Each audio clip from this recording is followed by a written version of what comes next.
Okay, I think we're good now.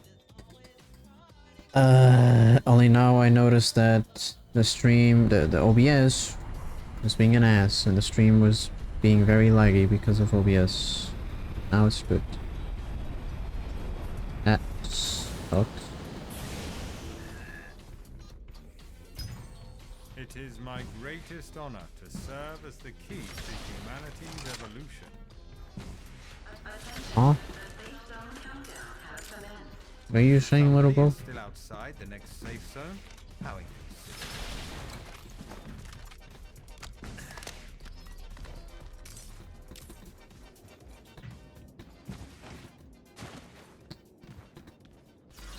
God. 30 seconds on the clock. The next safe zone is within reach. Right. No need to rush. We'll have Wait.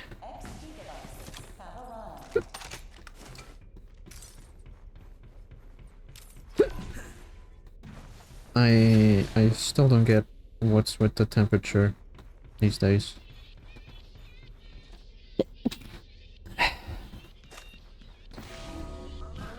It's still hot for some reason. Even though it's not supposed to be.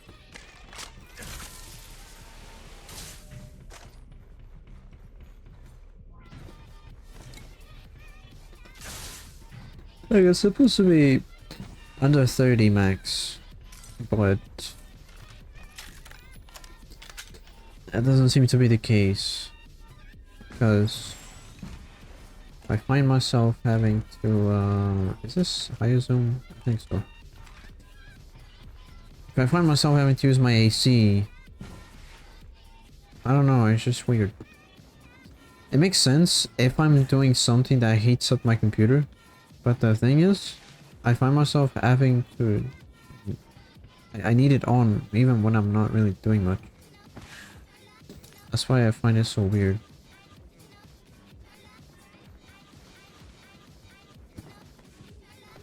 Oh. It's people. enemies there. Looks like there's hope. I'm out of here.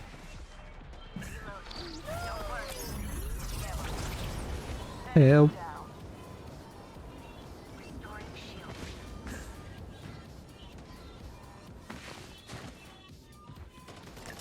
The smoke shrouds your eyes. Huh.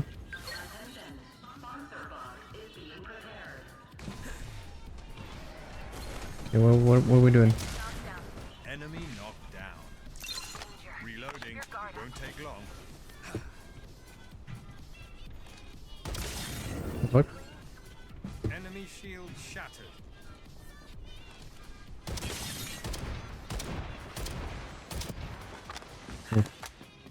Enemies there. Fun. Into the shadows.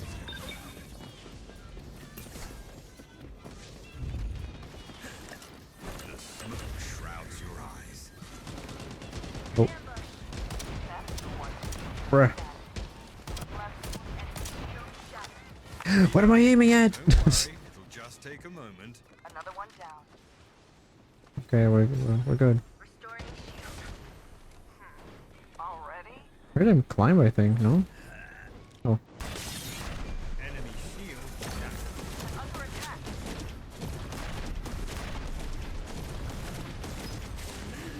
Total elimination. Got him? Okay. Good job. Keep it up. Good How job. rare it is to witness the most authentic. Very good. Very nice.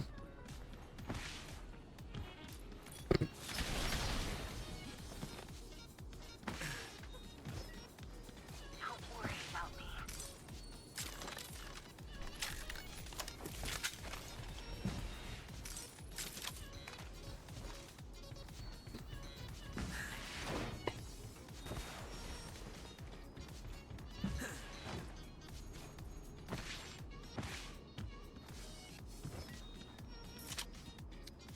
What about cube? A cube. Come over here, but be careful.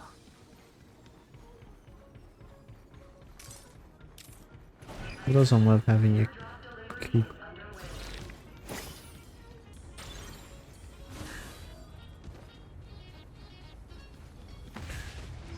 Hmm? Hello?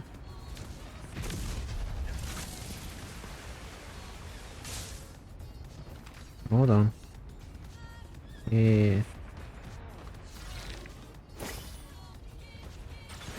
Uh-huh. A big blasty. Step into the shadows. Just half the squads are left. I think this is, I don't know, it feels a bit bugged, this ability. Feels like if I jump or something, if I land, I don't get that speed boost anymore.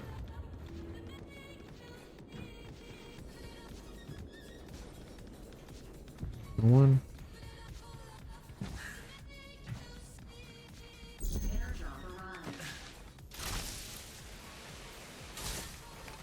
Uh. Just. Bruh. Bruh. What? Hello? I just gotta let it do its thing. Just kinda.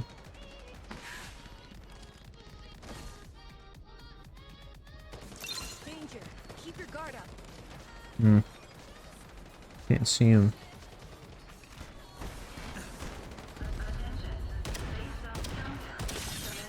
Enemy shield shattered. We've drifted far. Reloading. It won't take long.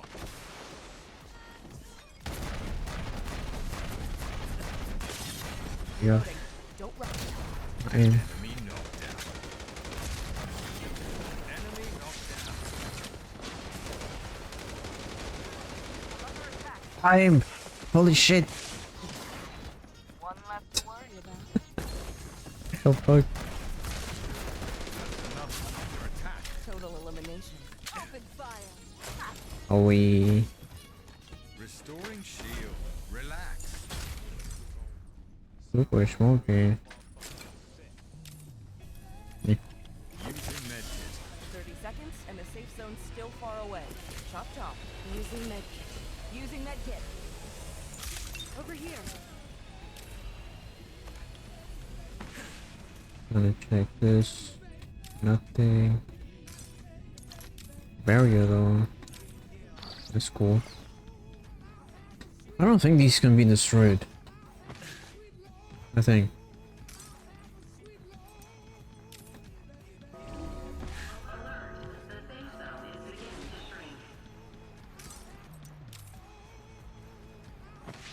Let me catch this again. The shadows. I know, it does make me go slower after a bit. Okay, at least it is a little speed boost I can use. Like 2 or 3 seconds.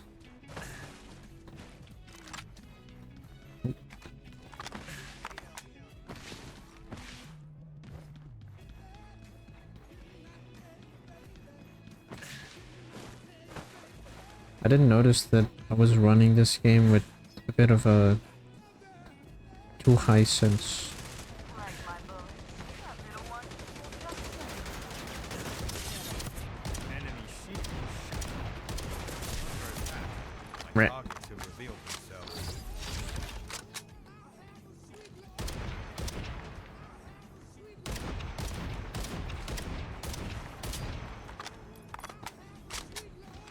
Restoring shield.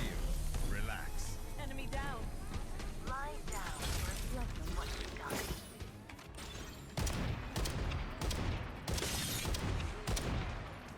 Another one down. Reloading. Don't rush me. You own me. Danger. And I expect you to pay me back. Boy. Reloading. Patience, my dear. Enemy Hey. shield shattered. Using medkit.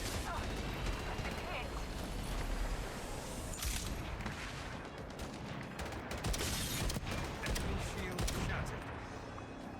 An upgrade would further heighten my brilliance. Reloading. Don't worry. Reloading. Shrouds your eyes. No need. I made quick work of their shield, didn't I?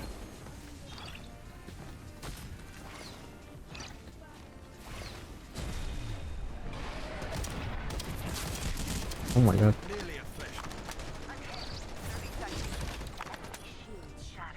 Why am I not healing? The formula should be Damn. adjusted to take effect more. 2 enemy squads left.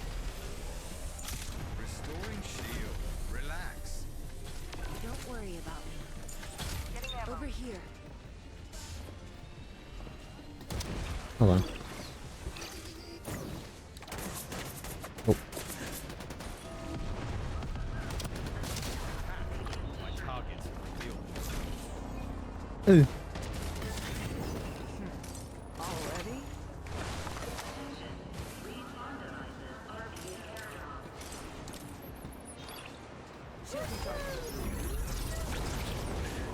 No.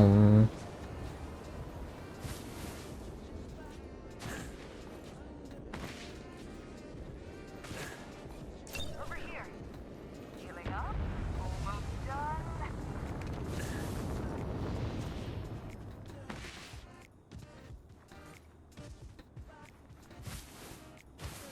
There's still one left in that other squad, right?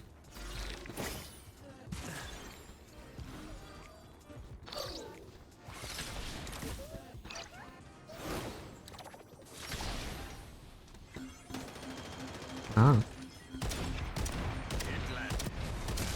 That's a bot.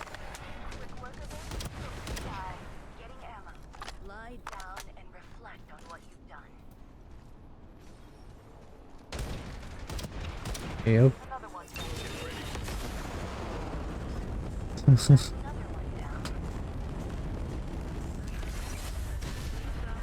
Enemies there. Ow. Collection.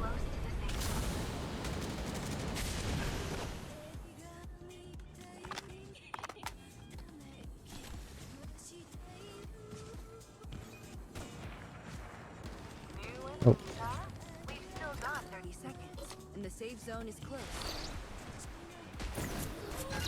Oh. The smoke shrouds your eyes. Restoring shield. Relax.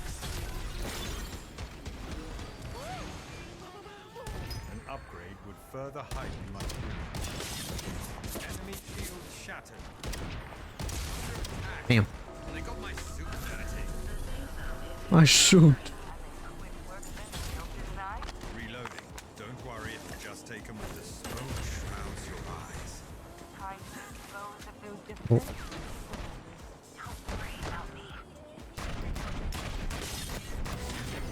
Eh. They're all down. Using medkit. The formula should be adjusted to take effect more quickly.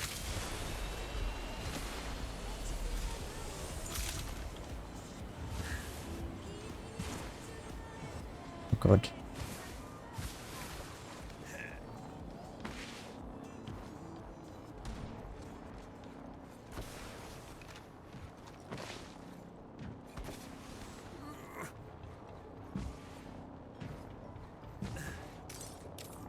Relax. Why not try heading there?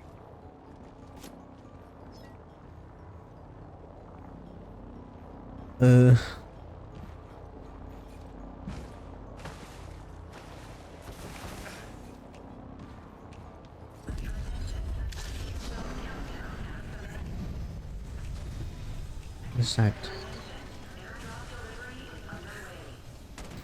We've still got 30 seconds. Enemy attack! Oh, I made quick work of their shield, didn't I? Oh joy. What does this do again? Cutting down nearby. Shield recharge enemy. Take off. Danger. Keep your guard. Oh. Enemy Bye knocked bye. down.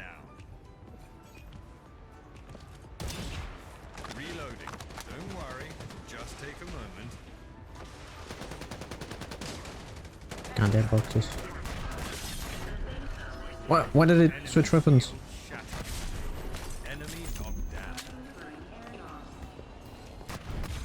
Damn. Victory! Okay. Cool.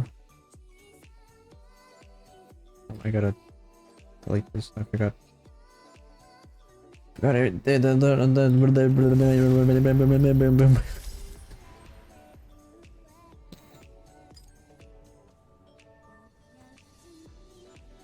Wait, yeah, I think I was saying earlier before I noticed that the stream was fucked. I think, yeah, I was saying that I was thinking one of these days doing a VR chat stream because I haven't done one in forever. I just, honestly, I mostly haven't really done one because I didn't know what to do if I was streaming that game. But I don't know. Maybe I'll just stick to very simple things. Maybe just fish while saying random shit if I can say random shit. I don't know, maybe I'll try that. I've been able to do it before, so I'm sure I'm able to do it again. Right? Right?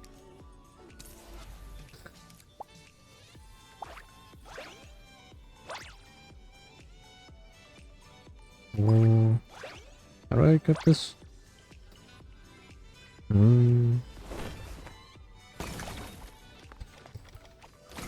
I put me on this screen because I swear to God, I'm so tired of every time I go on click on lobby, boom, boom, boom.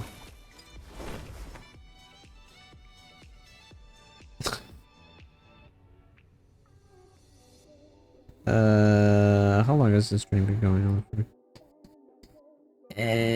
I need to count the other one because I restarted. Why does it not count as the same stream? If I, okay, it's just like,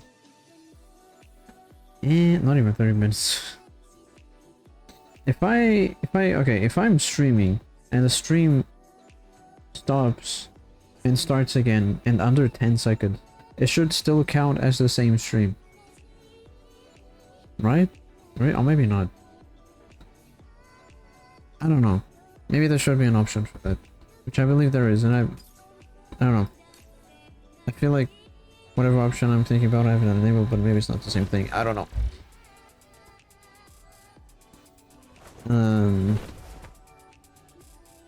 What is this?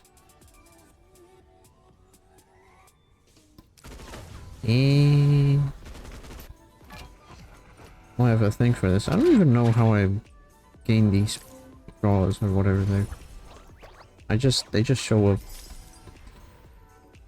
Me.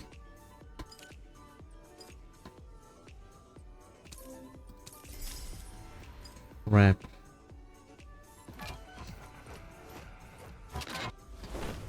Man, I should have started the stream earlier. Because I'm feeling so tired right now. Oh my god.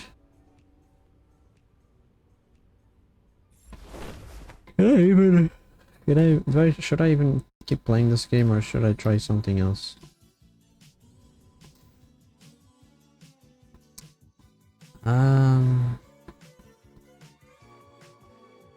Eh.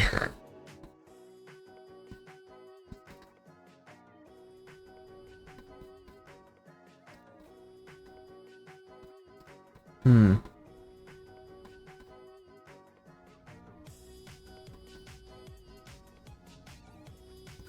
can't even check my...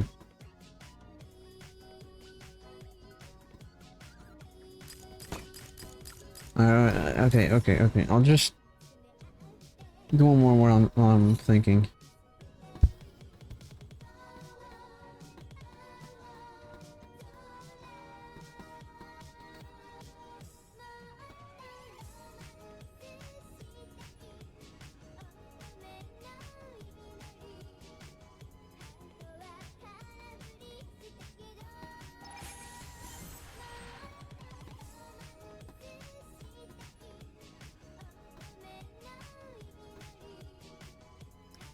Got it. Hey, remember this game? This game called Generation Zero. I remember when I first played it. It felt like a pretty cool game. I just played it for a while. The atmosphere is cool.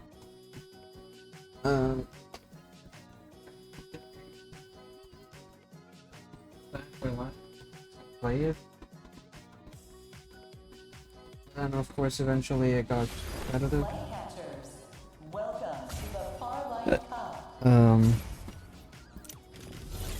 Better watch your back. Yeah. I don't know. It just doesn't feel the same if I play it now. I feel I need another game that's like that, especially a single player, or like optionally co-op or whatever. Like a single player game like that feels fresh, feels new.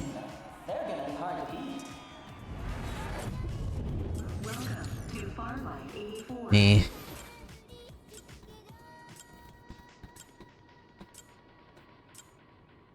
Let's head over there. I hear music. Land here. Hurry up. Got This it. is a great paydown. I'm hoping that I'm just hoping that whenever Battlefield 6 comes out, whenever, like I don't know when it comes out. When it comes out, I'm just hoping that by that time I'm finally This scuffle here looks interesting. gaining some money. Breaking stuff. I'm hoping. Do I even need an upgrade? What am I missing? Restoring shield. What pain. Drown in a flood of data.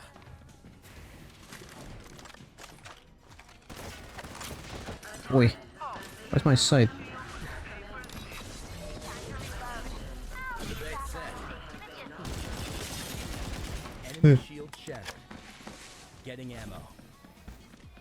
Restoring shield will take a while.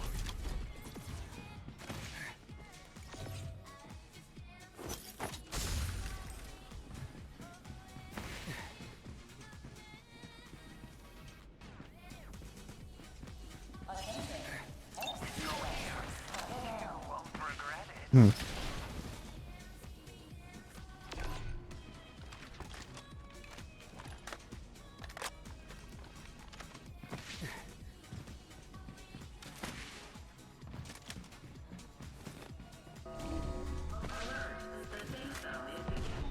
These guys go. Good to see everyone in one piece. Oh, their little shield was paper thin. Reload. Debate set. Who's taking it?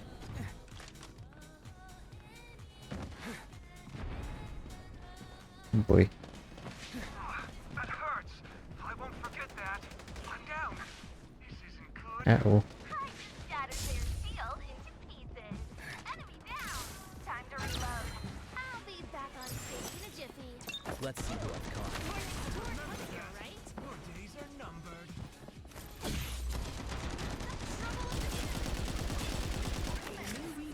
Reloading. A new I'm read. gonna go. I'm already gathering data.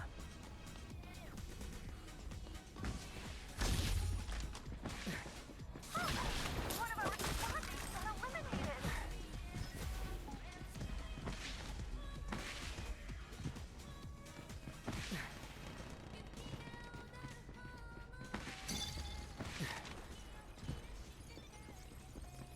Debate set. Who's taking it?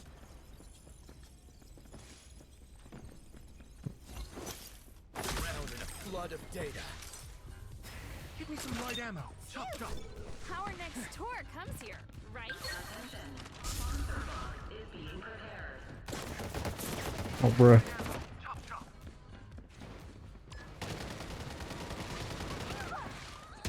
Shattered their shield into pieces. Getting ammo. Next tour comes here, right? Debate set. Who's taking it? Think you got me? Think again. I don't have any shield.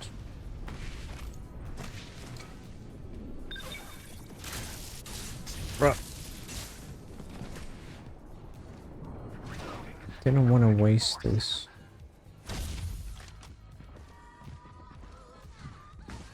Get over here. Restoring shield. Okay, I'm gonna have to use it. Let's see who I've caught.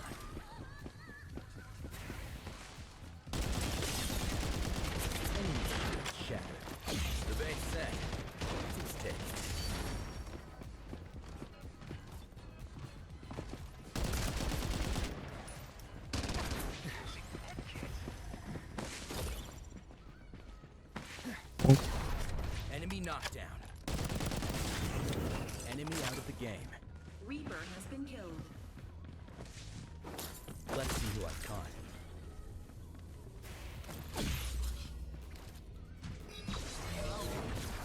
Tear them apart.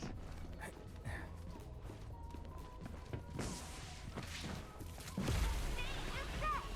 Now let's get the crowd fired up.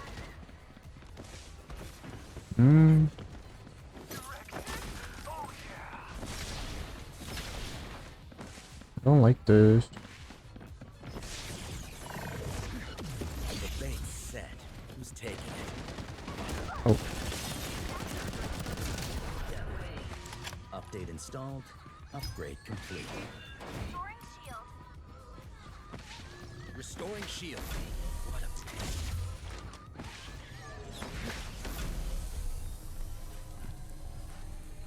Oh my god. Reloading. I'm gonna tear them apart. Ouch. Just hurt. Oh my god. We've already surpassed half the players. Let's keep pushing forward.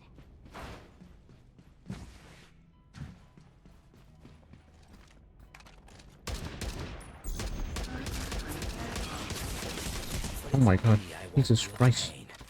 Enemy shield shattered. Using medkit. Looks like the Reaper isn't all that after all. Restoring shield.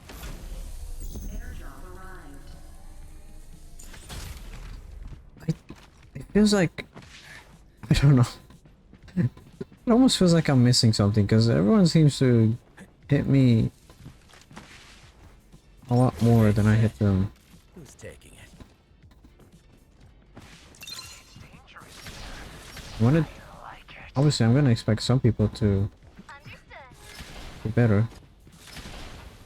Feels like that percentage is a bit high, you know. I'm destroyed by who? Safe zone confirmed. Lucky for us, we're already there. Eh?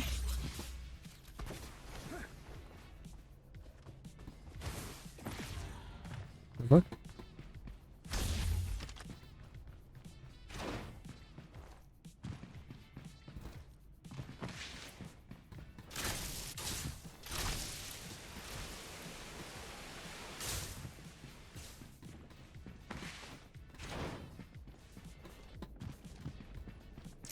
Careful there. Looks like they've got some fireworks planned.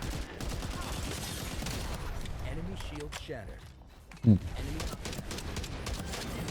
Enemy out of the game. Let's see. Oh, your entire squad looks good on the ground. Hey.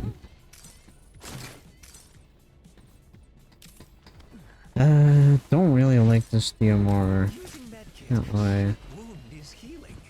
Why don't I use the other one or a sniper? Heh.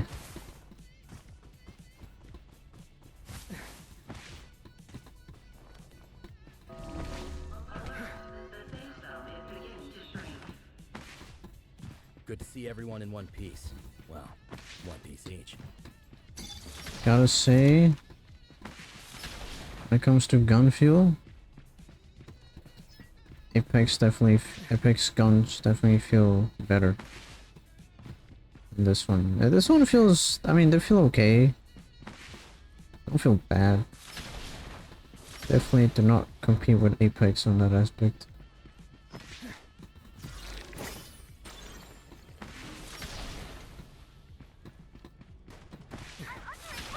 Oh. Wait, gotta reload. The bait's set. Who's taking it? Cool. The new song has a drum beat. Eh. Let's see. Reload. Down! Somebody help me up! Let's check out this spot. Oh no. Maybe we'll find this rock and roll. Destroy my shit. Well, next time. Restoring shield. Someone's here. Bruh. The bait's set. Who's taking it?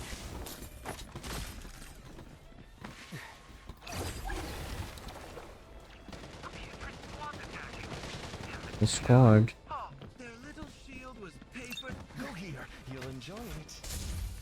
I don't. Up there.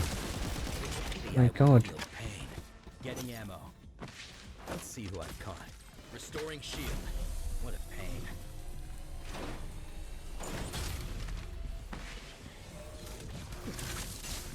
Oh, these zip lines, they're so bugged. Using medkit. The bait's set. Take it. The safe zone is shrinking. Not far from it.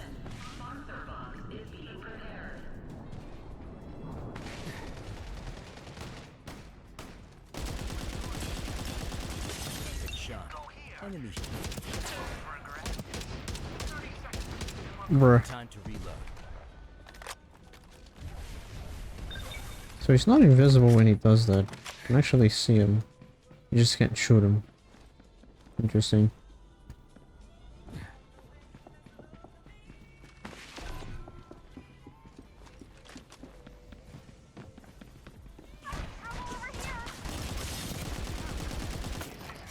Oh shit. Trapped in a flood of data. The bait's set. Who's taking it?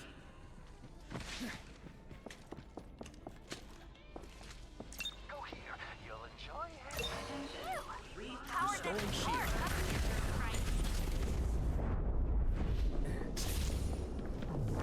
Think you got me? Think again.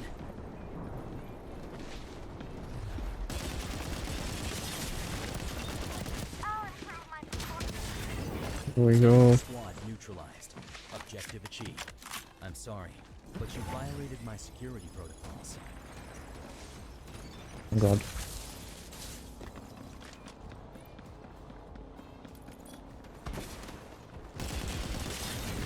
Enemy squad. Objective achieved. Wait. I'm gonna have to heal and sacrifice one of them. Already calculating the optimal choice. Yeah. Using medkit. Give me some sniper ammo. Chop chop.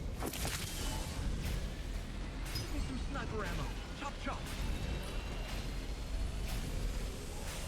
We're gonna have to run. I'm down. This isn't good. Brother. No. Like I said, Ooh. anything you need. Gonna have to run and resurrect the other one. What do? 3 enemy squads remaining.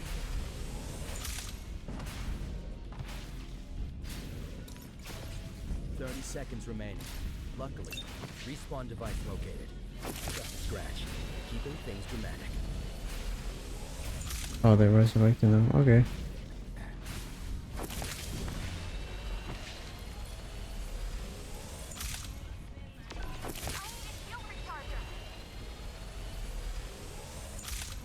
As long as they actually survive. Shield recharging. Safety comes first on stick. Yeah. I'm gonna have to revive them, I think. 2 enemy squads remaining. I'm rescuing. I'll improve my performance for the next show. One Oh enemy lord. left and nowhere to hide. I'm down. This isn't good. Yep, there it is.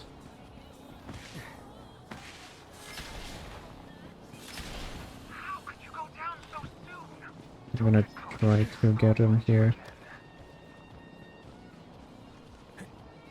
Respawn device Base here. set. Time I made He's it taking it. triumphant return.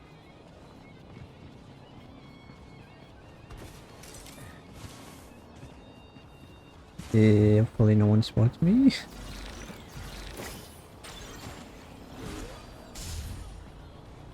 Oh. Hit my clone. Don't snipe me. Please. Gathered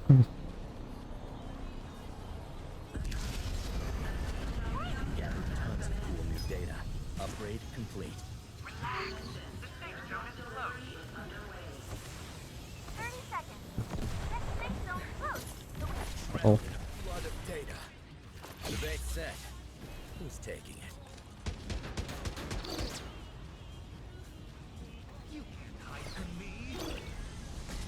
I want to. I need to see the platform. Fuck! I need to fall off. Oh my god. Fireworks planned. Oh.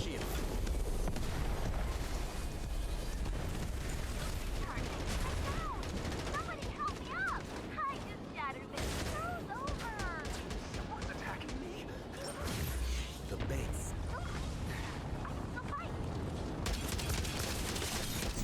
Oh my god, bro, what? Requesting help. Using medkit. Is he? Christ. How could you go down so soon? Oh. I knew you would come to save me. Jesus, here. Okay, well.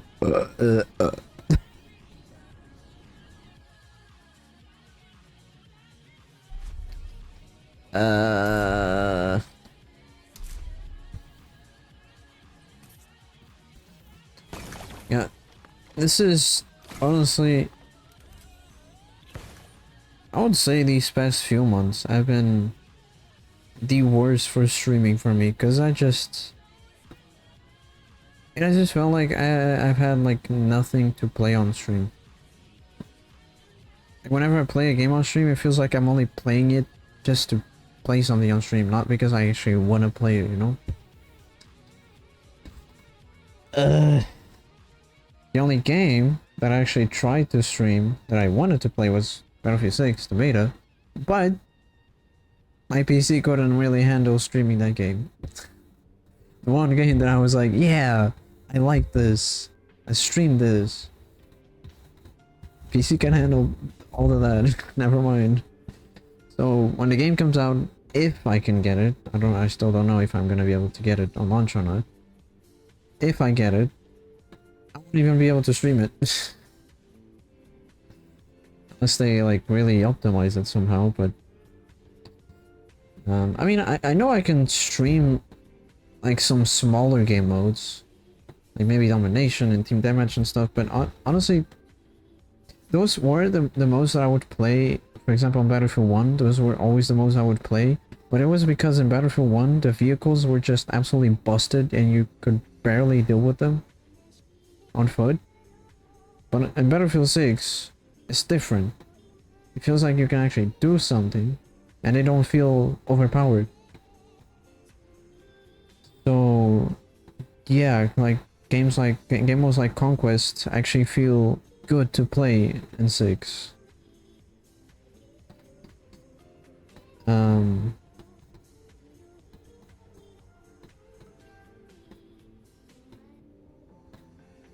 Yeah.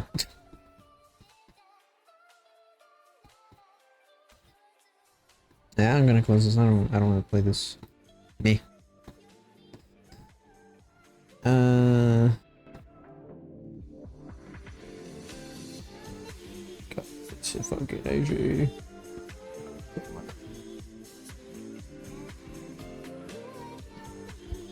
Should be able to just have it lower now.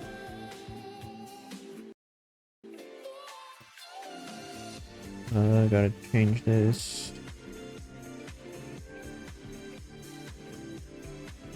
Yeah.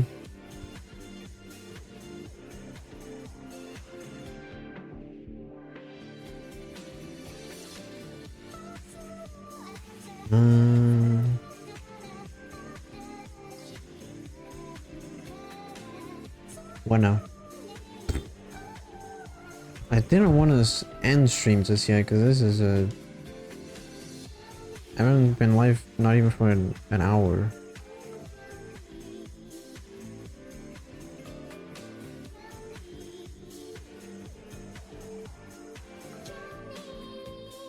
I keep thinking back when I was streaming Minecraft, but I got tired of it. And I still, it's been some months now actually, but I still don't really feel like playing the game yet. Usually, yeah, I stop playing the game for a while. And then after some time, I do feel like playing it again. To be fair, that I usually only feel like playing it like a long time after I stop. Like at least a couple months. And that's what I was expecting. When I noticed I was getting tired of it, I was like, yep, it's probably gonna be at least a couple months now until I feel like playing this game again. And yeah, I haven't played Minecraft in months. And I don't know, I still don't really feel like playing. Actually, there was a mod that I saved to try one day. It is like a horror mod. I think it's like a creature that mimics what you say, or even what your friends say if you're playing with friends. I don't know, maybe one day I'll try this. Maybe I'll try to get someone to play this with me. Would be kind of funny.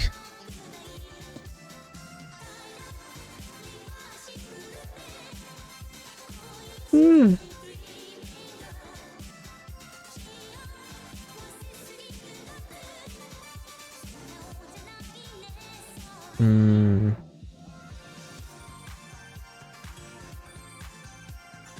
It does say that this mod was mainly made with multiplayer in mind. That's interesting. So it really is meant for you to play with a friend or more, and to have the monster unlike your friend sometimes. That's funny.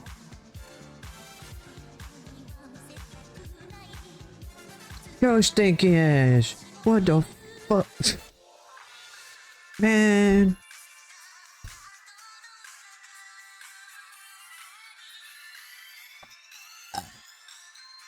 That's for you. It's an extra. Who invited me, you mean? Oh, I'm sorry, I'll leave. Bye bye.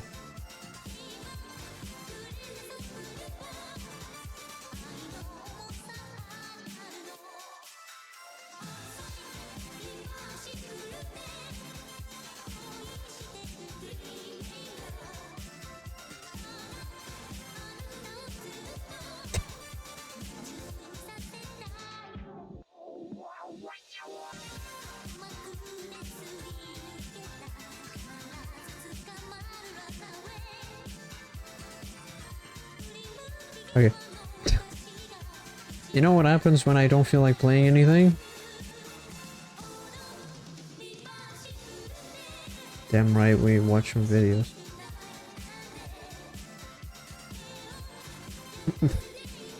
Like in the corner.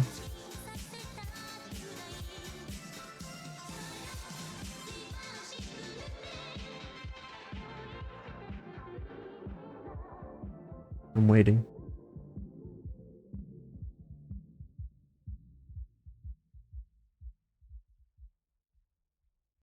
I'm coming back. Who's speaking Japanese in my ear?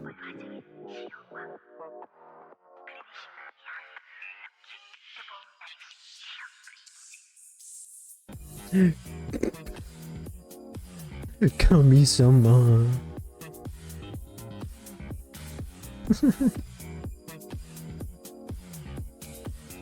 Ah, no ads. What is this? Wait, what?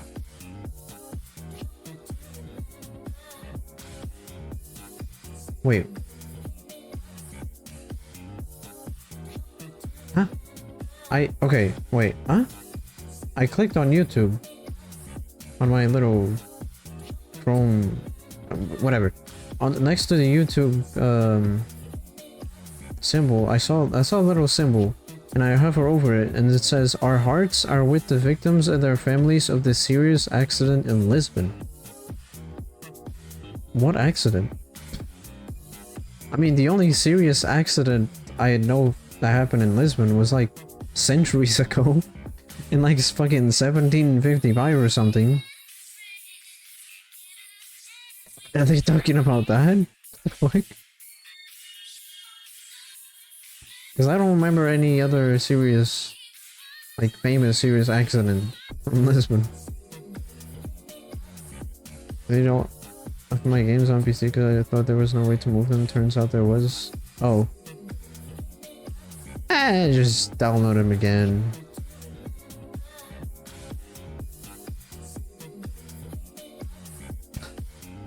Hold on. Serious accident in Lisbon.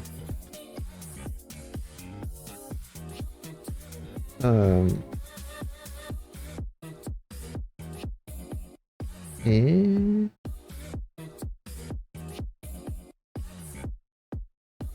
Okay. Hold on. There is a recent news.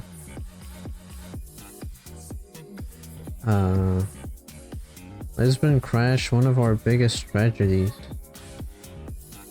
Hold on. Let me turn this down. Wait. Is it talking about this?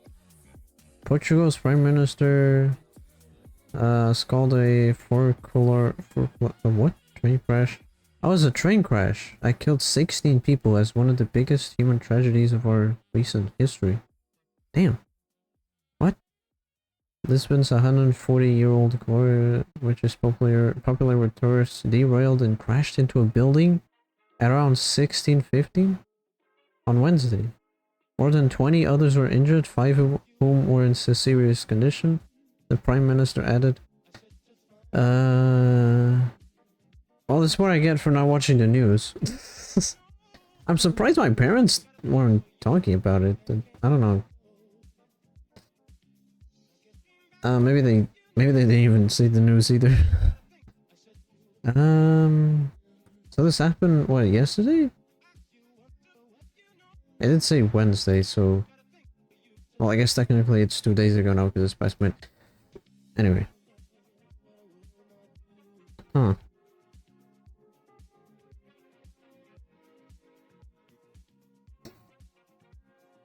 Damn, a big accident happens in my own country, on the city that's nearest to me, and I don't even know about it. Man.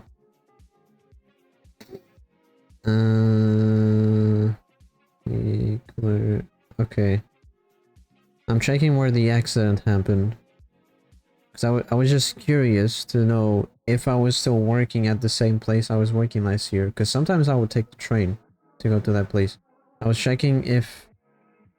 where the accident happened, if it happened like in the middle of the way I went. But no, it was on some other place.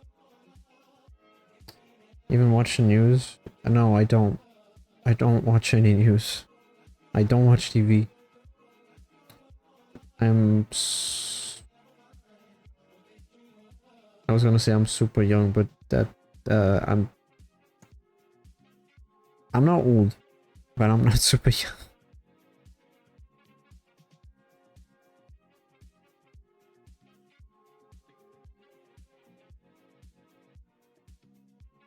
Oh wait, is it one of these small trains? What? It's not... I don't think it's even one of those... Wait, how did... No, it can't be one of these, because these move so slowly. Right? What? Bright Yellow is one of the most famous... It was opened in 1885. One crash travel some history minutes to make the... What? Hold on, I don't know why I'm not showing this. Hold on. I can show this just fine, I believe. Boom. Yep.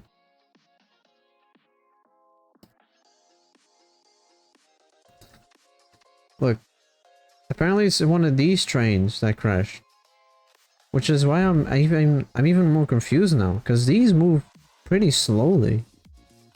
So how did so many people die and get seriously hurt from a crash from this train? What? The fuck?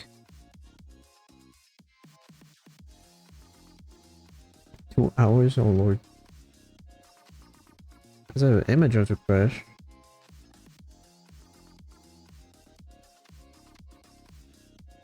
Crashed into a building. How did that even happen? Well, I guess, yeah, it derailed, maybe it was going down. Oh! Okay, maybe, because the roads are kind of steep where these go, I guess. Maybe it derailed, like, at the top of one of these roads, and it just, like, gained a lot of speed, maybe? Maybe that's how. That makes sense if it happened like that.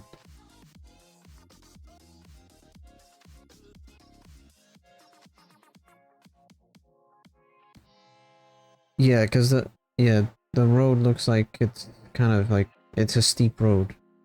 There's a lot of these where these trains go, so I'm assuming that's what happened. Like it derailed maybe at a high altitude on top of one of these roads or something, and it just started gaining speed while going down, crashed into a building. Yeah. Officials in Lisbon had initially put the death toll at 17, however that number was later revised down to 16 after the discovered person who died in hospital overnight had been counted twice. Oh, bruh. Worked as a brake guard, okay.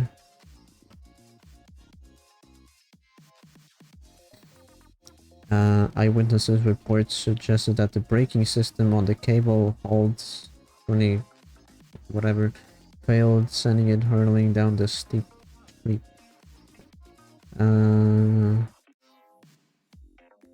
Carry around 40 people. Damn.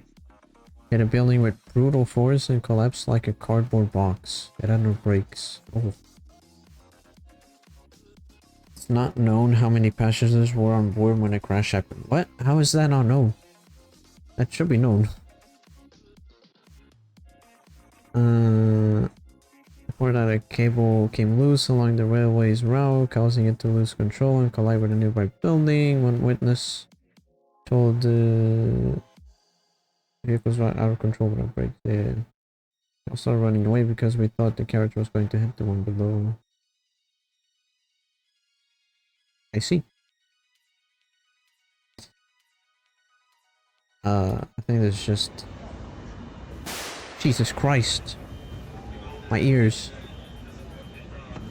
Okay, yeah, that's just a video of it already happened. A lot of people.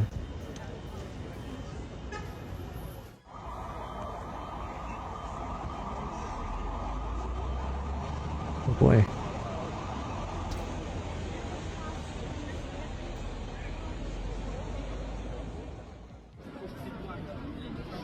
Look at that thing!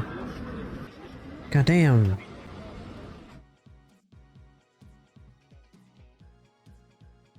Oh.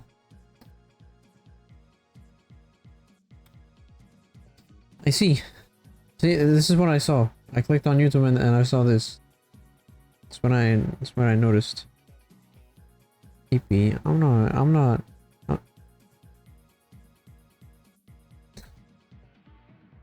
Ah! Talking about, oh my god, talking about EP, hold on. I can finally use... Where is it?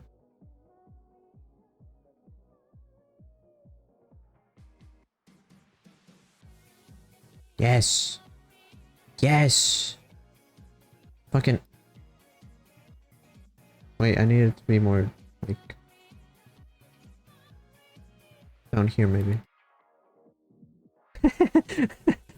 Look at this thing! Down to 420 because my stream... Oh, did Twitch give a... Oh, nice. Okay. Sometimes Twitch doesn't give you the option to change quality. So I'm glad it did today. Since I'm an affiliate, I don't always get the privilege of having that. The only ones that always have the option for people to change the video quality are partners. Us affiliates, it's only like... yeah, I don't know. Yeah. No fighting. I'm too EP to fight. Um,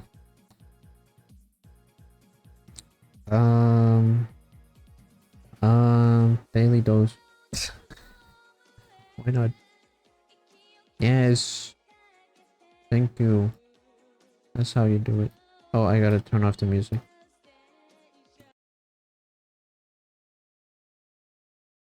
Hello everyone, Ah. this is your daily dose of internet. There were recently some wildfires in France, so this helicopter tried to scoop up some water. Is this the one that crashed? Oh shit.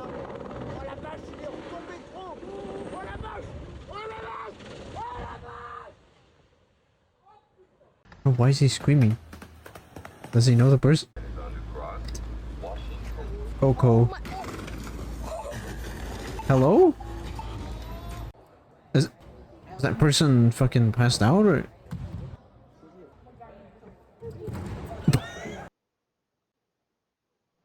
Oliver. This guy managed to find a really weird looking fish. Oh, I think,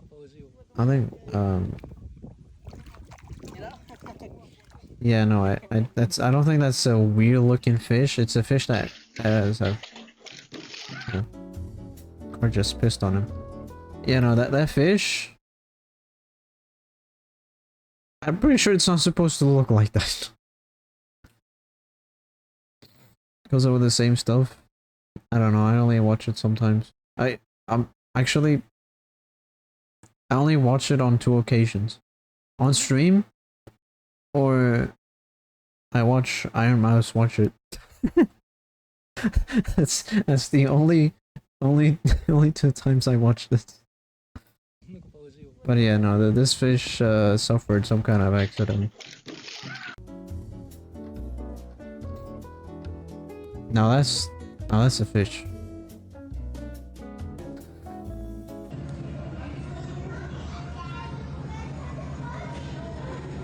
Oh boy. Whoa. Yo.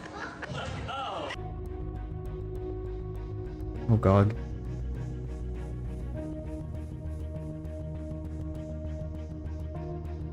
These baby birds got scared after seeing a butterfly for the very first time.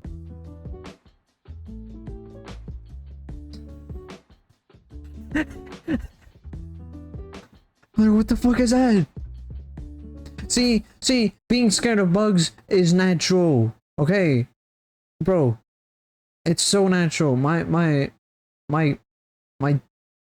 You see dogs and cats sometimes being scared of some bugs. It did. God. I don't know. I'm just saying this because someone with possibly with the name of Orca that's not here right now, it seems, keeps telling me that they find my fear of spiders very weird. Like, what do you mean? What do you mean?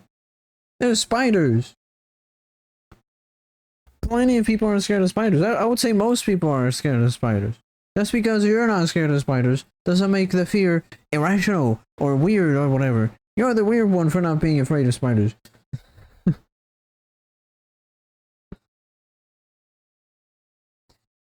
Yeah. That means you're normal. This bus driver stopped his bus to save this child that was choking on candy. Ooh. Oh shit. Damn.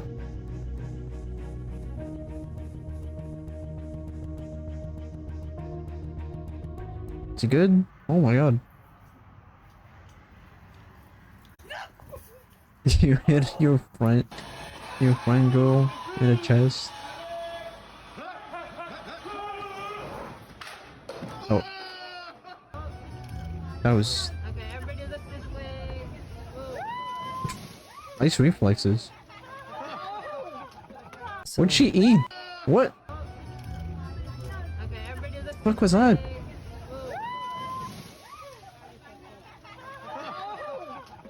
so how does something What? like this even work? What? Has to be AI, right? What? They were really curious and wanted to see what she would do. Oh. Oh my god.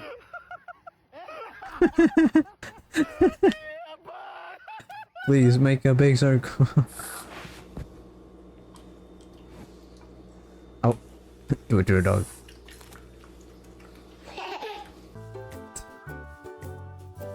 Ah.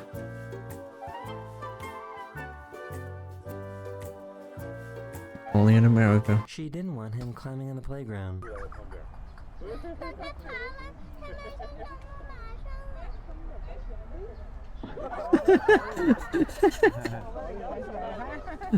This boy was stuck on a monorail track and couldn't get down. Bro.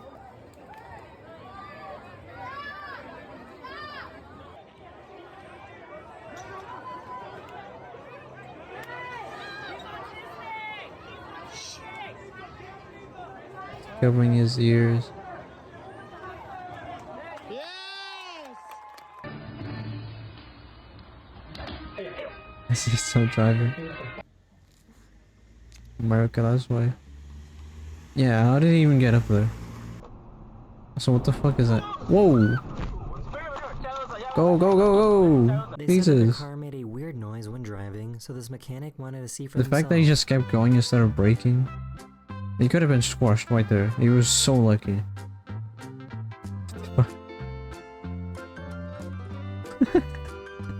Yeah, sure, problem. Oh.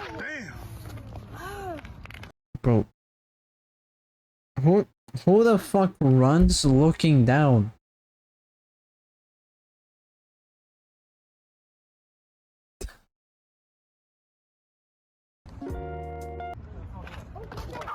The fuck is she doing? They're both blind. She's just looking down, and he's, I don't even, where was he looking? Yeah, they're both dumb, honestly. He was looking back. Okay, I see. He was looking back. Oh, you can see it for a split second. He was looking back. It's... Damn. Oh, it's gonna look bad. It's good. This coffee prank is going to fool everyone watching this video. Oh, what?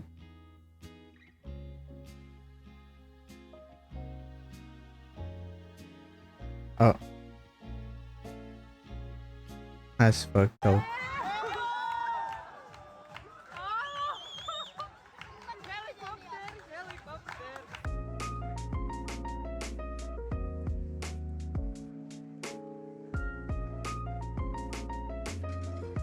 What? Oh.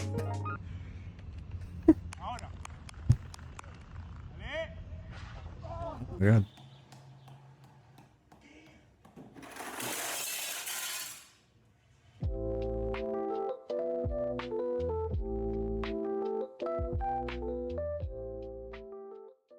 Part of the show, baby. Just roll with it. This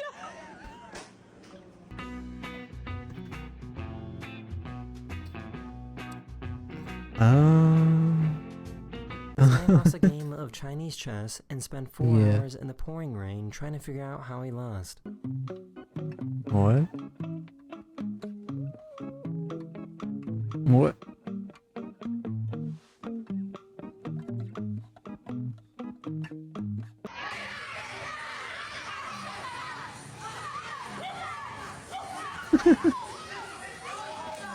Oh my god. It seems like every single day we get a new video like this from China. Someone put that dog on a team. Ah. She thought that she was helping her little sister take her medicine.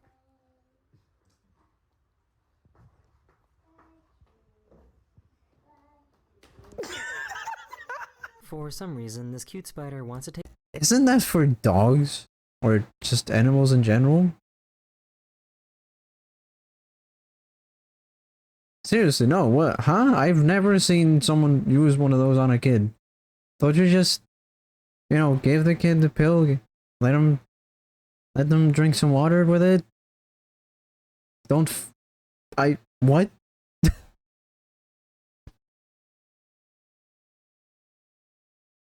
What?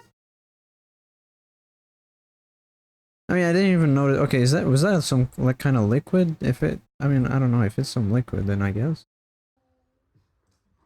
But what even?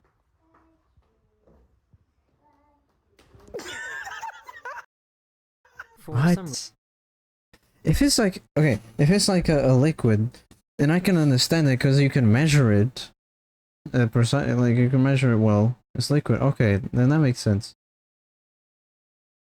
All right. Because I was thinking it's like one of those, like a pill or something that you would just force it down their throats. Honestly, if it was a pill, I think the person would just choke. I don't know. this cute spider wants to take a shower every time he turns on the water. No, I'd rather not. This cat loves to go on the swing. Don't pull. Ooh.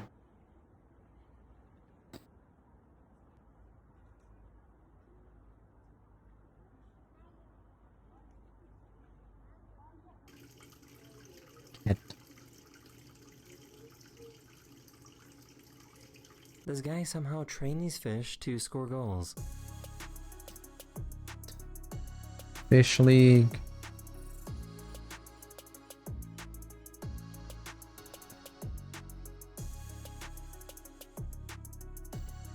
This guy got tired of paying rent, so he started paying rent in coins, forcing the office to spend 3 hours counting. Oh my god. They actually counted. Look at this dog. Did you steal something in your dad's truck that you weren't supposed to? So why is this dog so sneaky? I feel so. Every time I see a pug, I just feel sad. Because if you're not aware of pugs, pretty much all of them have respiratory problems because of how they were bred over the years to be made to have a shorter snout. Because a normal pug is not supposed to look like that. It's supposed to have a longer snout, and the tail is not supposed to be as curly as it is. You must say your land. I mean, I think anyone would get bored of paying rent. It's rent. You don't want to pay that shit. But yeah.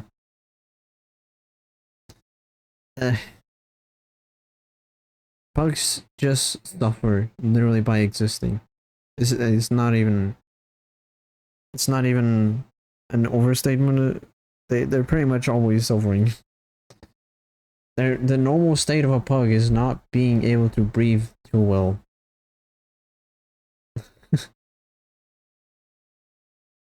And I saw something saying that if we just keep breeding pugs more and more, there's gonna be a point, we're gonna reach a point where they're just gonna die, basically. They're not gonna be able to exist. Also, oh yeah, also the eyes, yeah. How the eyes on a lot of them can just pop out. It's horrifying. Actually, I remember I had a dog.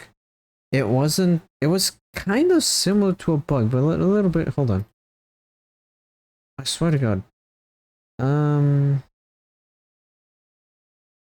think this was the name of the brand, or the breed. Yeah, it was one of these. Face. It pretty much looked like this. I remember I loved that dog.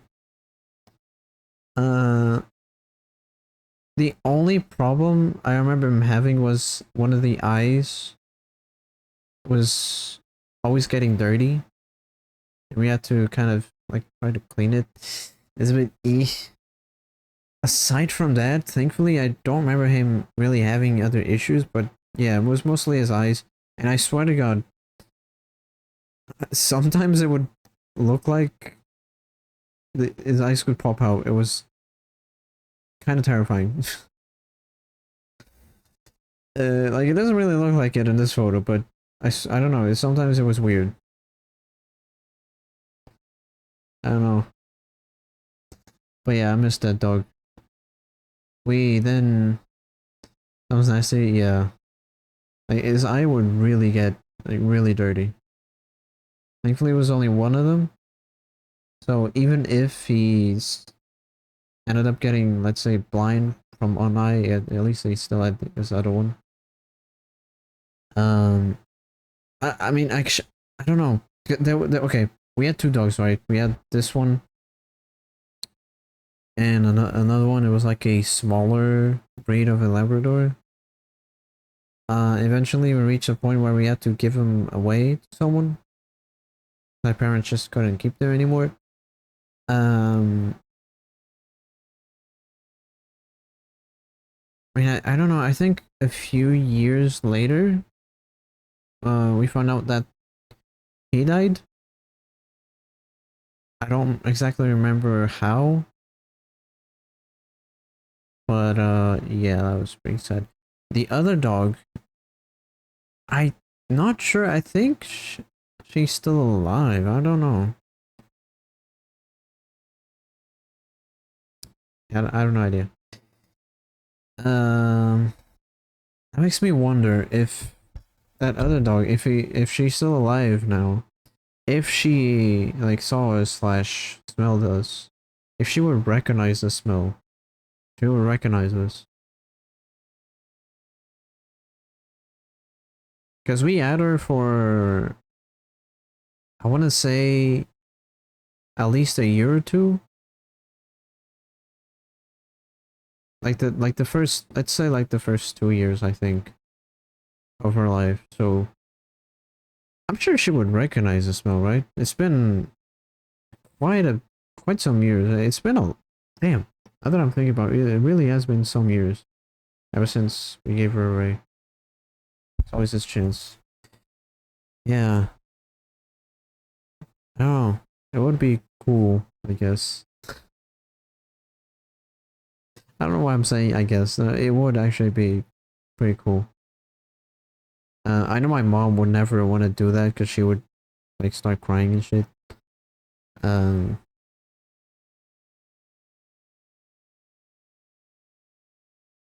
Hmm.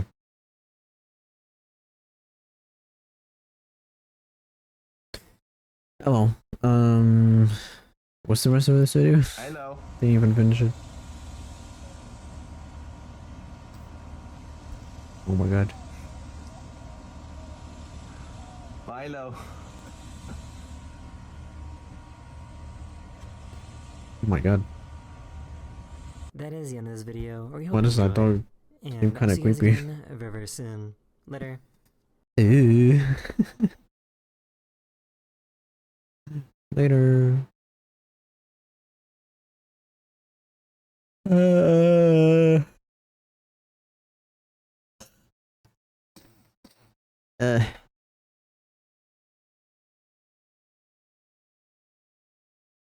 the dumbest animal alive. The sunfish. Now we know.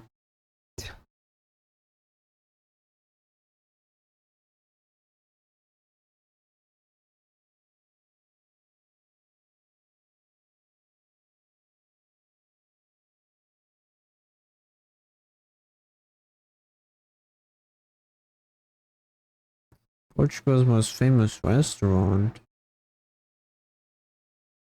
I probably don't even know it. Fuck it, let's see. It's probably gonna be a new experience for both of us. I have goosebumps. Today I am taking you to the restaurant of Portugal's most famous chef. A place many consider Oh, the Noah. holy ground of Portuguese fine dining. This is Bacanto. Yep, never heard of it. Welcome to Lisbon. Easily one of the most beautiful and vibrant capitals in Europe. The city of colors, music. I mean, it's probably like a very expensive restaurant, so yeah, it makes sense why I never went to it. I don't know. I don't even. Okay. I'm not gonna judge before I see it, but I really am not a fan of restaurants that are like give you small portions. Um, they make it very expensive. I get it. Yeah, okay, I get it. It's supposed to be like very, very, very fine food. It's very like attention to detail, blah blah blah. But I mean, usually, I don't know. Listen, I don't know. It's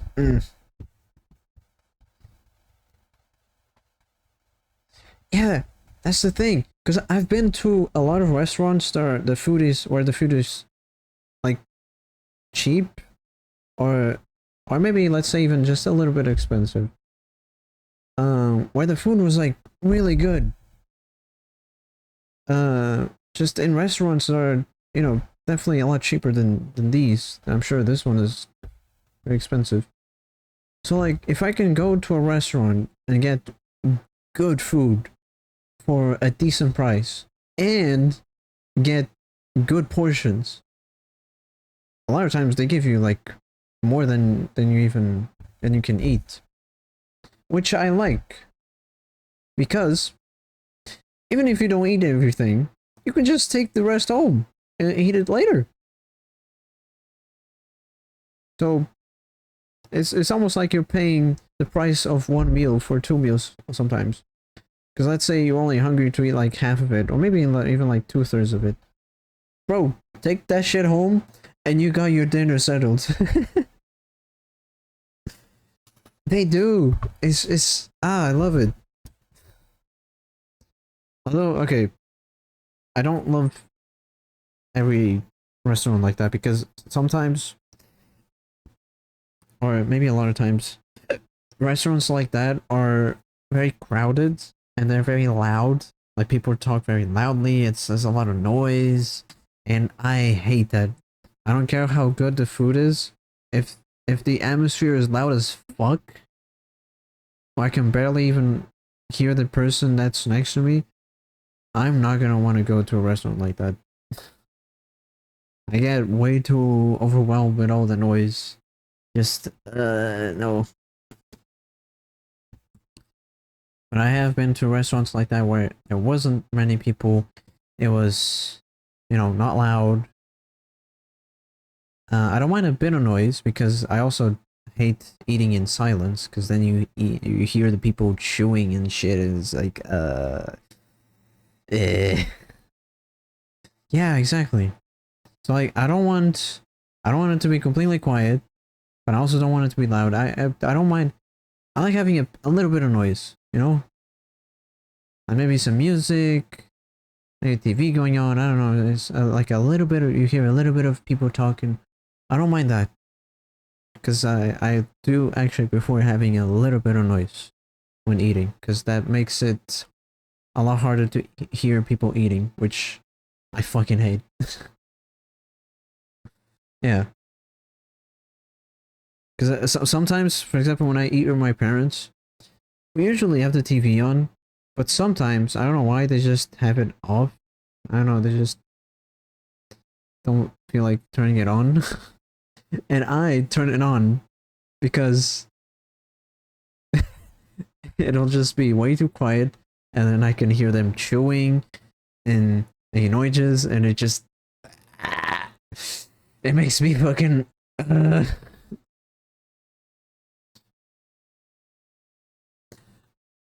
I hate it so much. Sometimes it makes me fucking... it literally makes me twitch out of... it's why... it's one of the reasons why I really like to avoid eating with my parents, because it's just... especially my dad.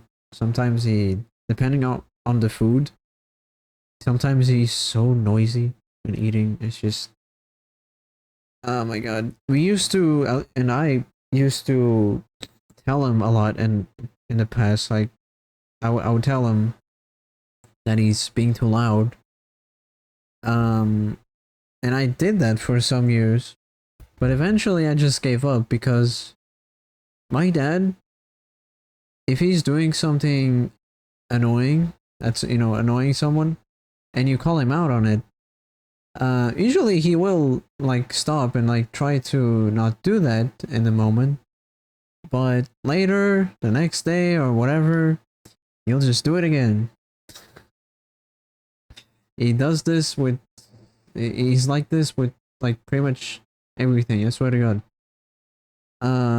Like when he's on his phone watching something, and sometimes he has the volume very loud, and if obviously we, like me and my mom, usually it's my mom's that tells him to turn it down because it's annoying.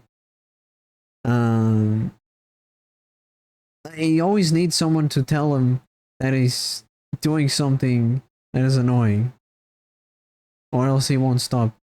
It's like, I don't get it. It's always these things that we're constantly telling him that it's annoying, and for him to not do that, but he will still do it every single time unless you call him out on it. I don't understand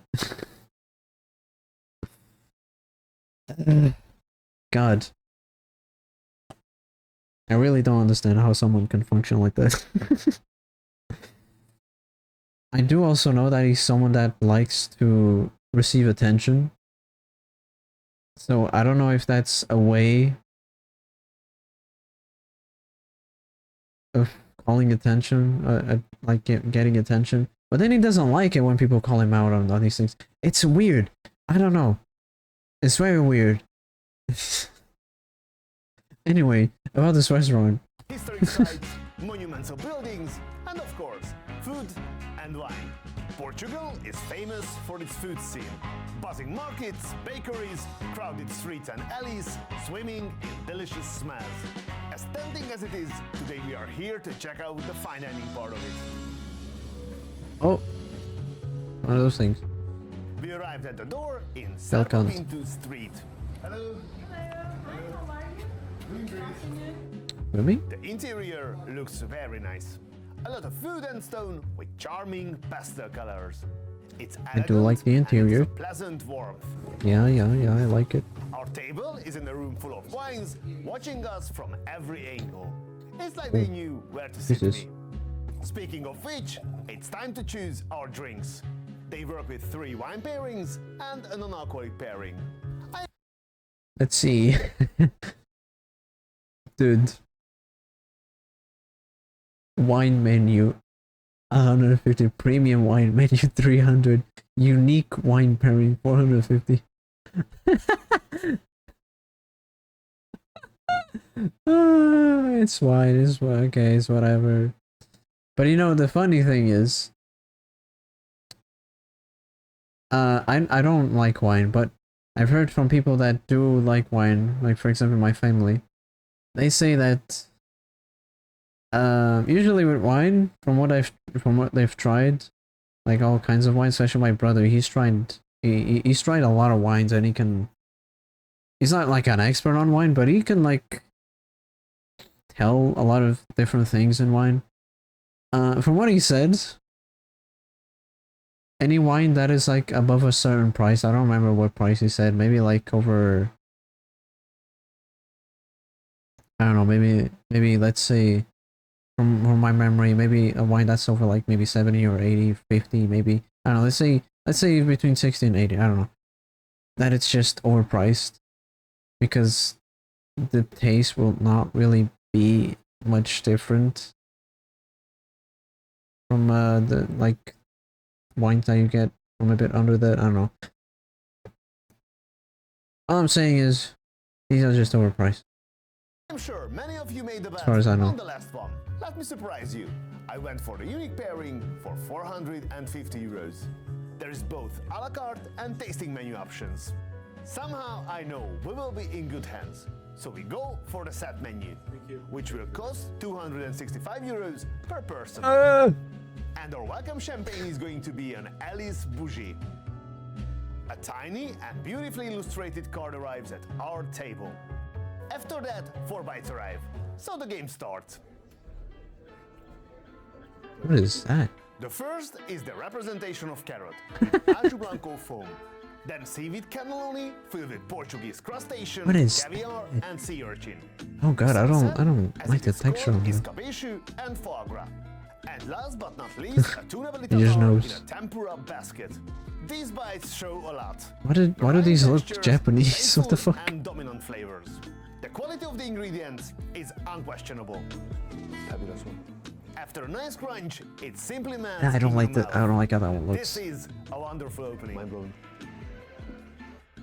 For our first course arrives a nice white wine by Carlos Raposo. Without words, just watch this rare unfiltered reaction from me. Oh my god. State. Yeah. Talking about a very cold region and known for green wine. Due to also Yeah, This is serious. yeah. I would Our expect first that. course Yeah. is inspired by the sea and the coast. As soon as it lands on the table, we sense clean and fresh fragrances. It's made of different sections of algae, combined with oyster and codium cream. Then it is finished with a green apple and cucumber granita. So yeah. So okay. So apparently in these like, I don't know. I'll have to keep watching, but I like to comment on it. So like, okay. I think from what I know is they get small portions because they'll try different things, right? This is just me. But if I go to eat something, I don't like to try a lot of different things. If I'll settle for one thing, I'll eat that and I'm good. Like I don't like mixing a lot of different things, you know. So I don't know. Me and these kind of restaurants, we do not match at all. I go to a restaurant, I choose one meal. Boom, I eat it. Usually I don't even want dessert. If I'm hungry, if I'm just like a tiny bit still hungry, maybe.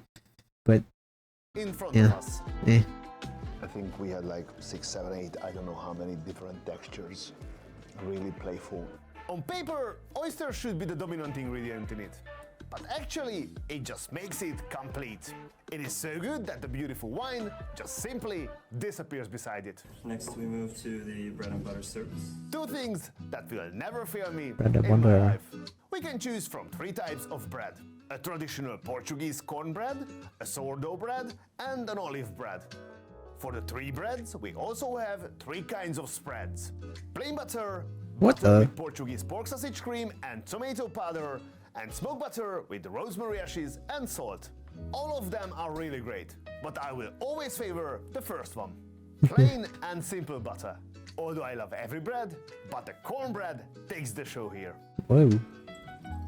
Our next glass Oh yeah, the arrives, cornbread. and it is filled with a 2022 rosemary. Dude, cornbread.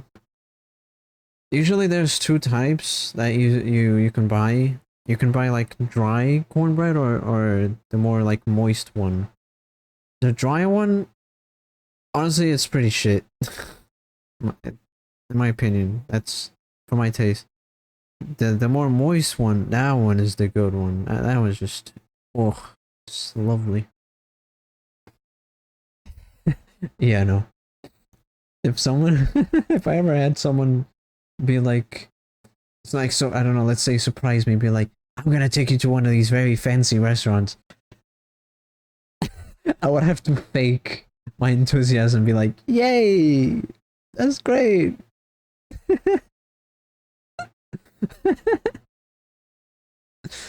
Oh lord. From Le Puy. With it comes the next course as well. A beetroot tartare.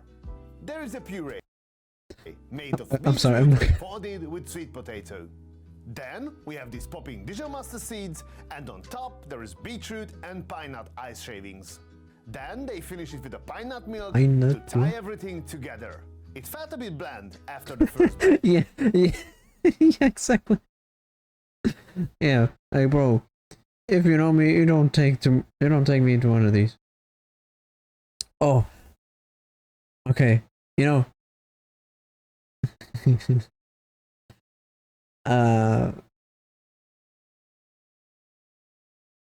Be glad that someone's not here. I don't know, maybe they're lurking, I don't know. Trillo.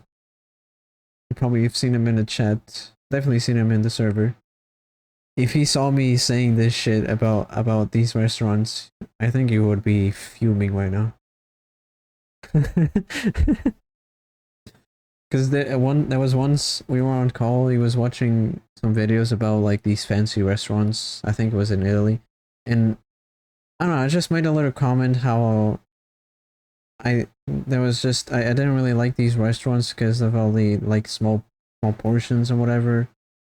I don't know. Basically, I just said that, and then he just he went on a whole big rant about how I don't even know. I don't even remember what he said because my mind just went numb because I was just so fucking like, oh my god, what did I do? What did I say? It felt like I just insulted everything about these restaurants. I mean, I wasn't trying to, like, when I say this,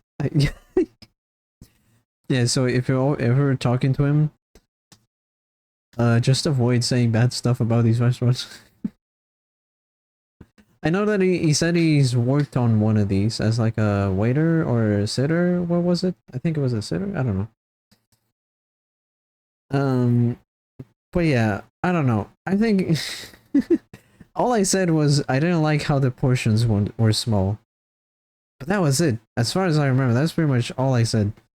I wasn't even trying to insult anything. Because when I say this, I'm not trying to say like these restaurants are bad or hell no.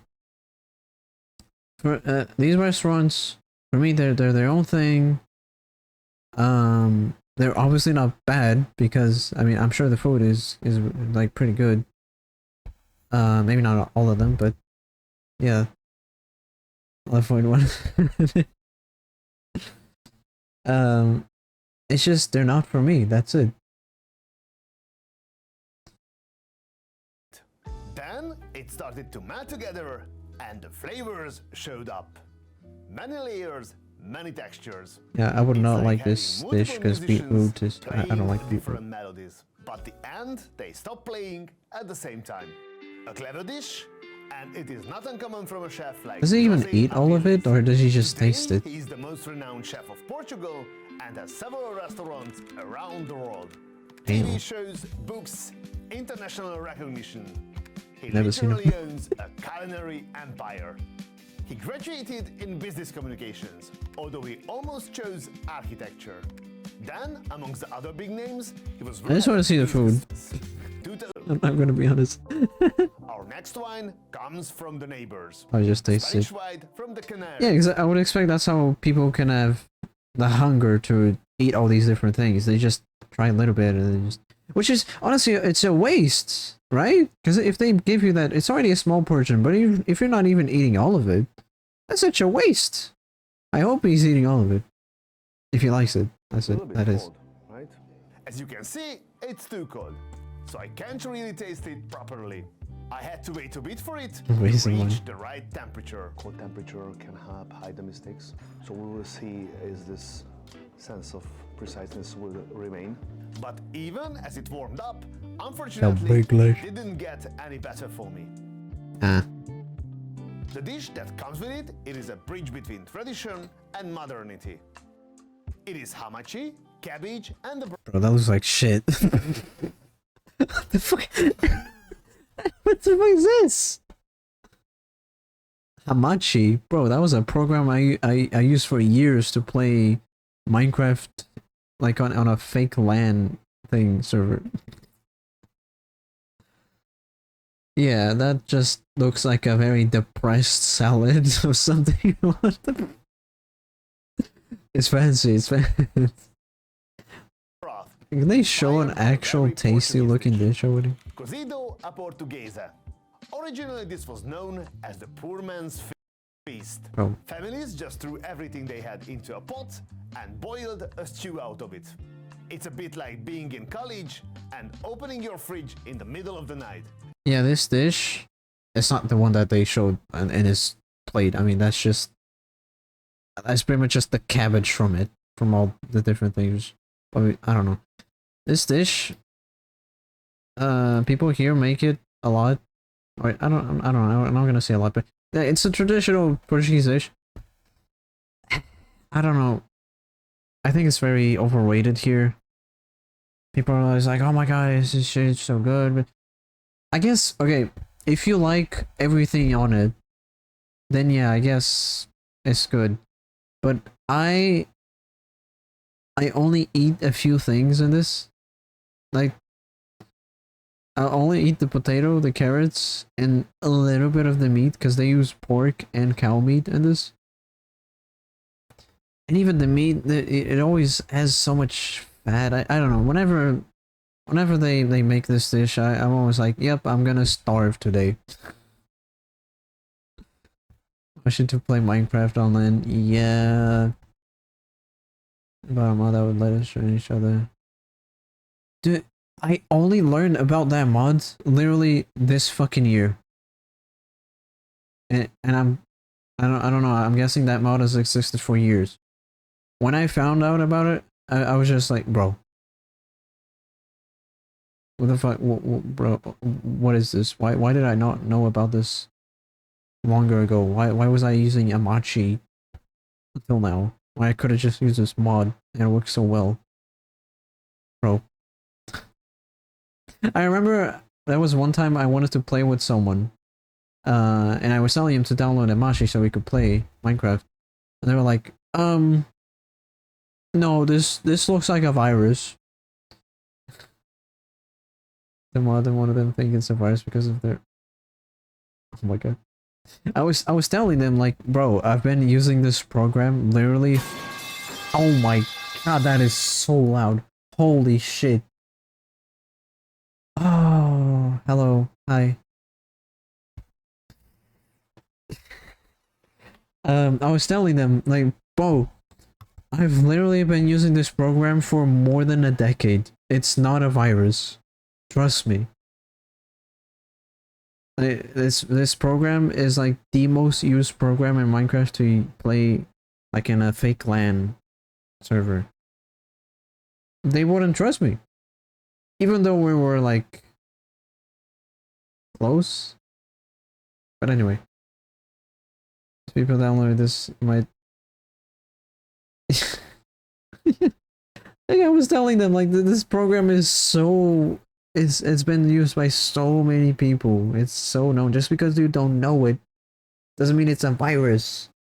It's like it's the most used program to play in this fake LAN servers in Minecraft. It's not a virus. I was literally telling him it's like pretty much like a kind of a VPN or whatever. I don't know, they wouldn't trust me. And we didn't play.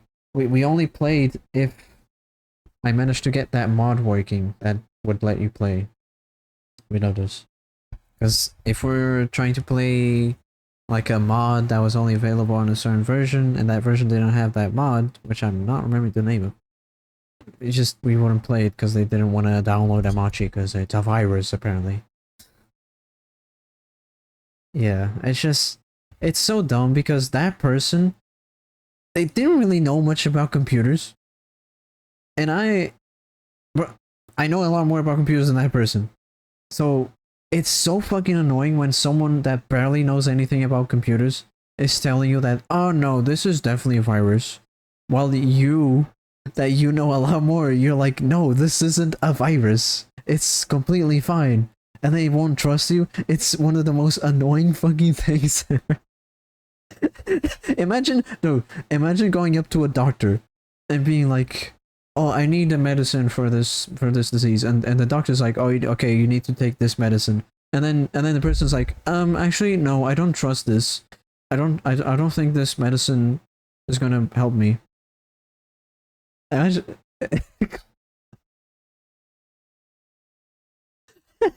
it's basically it's very similar kind of situation. God. Anyway, I got sidetracked again. I don't even know how did we... Oh yeah, because of much. A portuguesa. Originally, this was known as the poor man's feast. Families just threw everything they had into a pot and boiled a stew out of it. It's a bit like being in college and opening your fridge in the middle of the night. Except this won't get you sick. The first bite felt like I am in the movie Ratatouille. It took me back right into my childhood. And it's super interesting that there is the hamachi, which is not a humble ingredient, and there is the cabbage, which is a humble ingredient. All the elements are good, but in my opinion, this dish is all about this sauce. Absolutely delicious. My only perception is that the plating is a little bit too rustic. The light is not making that look any better. Glad they didn't sacrifice the flavors for prettiness. This is the kind of dish I would come back for any time. The pair of our next course is a 1995 Porta dos Cavalleiros. We move to a dish. Please try to say it right. You may already feel the aromatics. What? I haven't even been there. With it, we got eggs and What is that? Eggs? Where's the egg? What do you mean? Is it underneath? Hold on. What is it again? With it, we got eggs and mushrooms. Mushroom. I don't like what, bro? Why are all these dishes things I don't like? What the fuck? I don't like mushrooms. Elevated here with smoked eel and truffles. Ew, You know you are bro. in for an umami tsunami. It's all things I don't like. Crush the egg with the back of your spoon and let it engulf everything inside. Oh yeah, the egg is underneath. Okay. By now, you must know what this face means. Eggs and mushrooms are longtime friends in gastronomy, but this one is on another level. Very sophisticated with intense and delicate flavors. I love it. The wine is hand in hand with the dish. I would be pairing so far. if they were handing me these. I would be starving. I would not be eating any of them. I would just be like, next, next. Beautiful match. And you know what else is a beautiful match? Me and you. So Huh? go ahead and hit that subscribe button if you want They more flirting with content me? What the like fuck? this. Thank you very much. Oh. I also love the layout of this building. From up above here, I can see There's more food, right? including the works Okay, beneath us. Jesus. Also holds 1 star, Don't trust me, bro. along with a green one. 2 top restaurants in the same street. Not bad. The next wine is a Colares Dock from Mavagia Bora.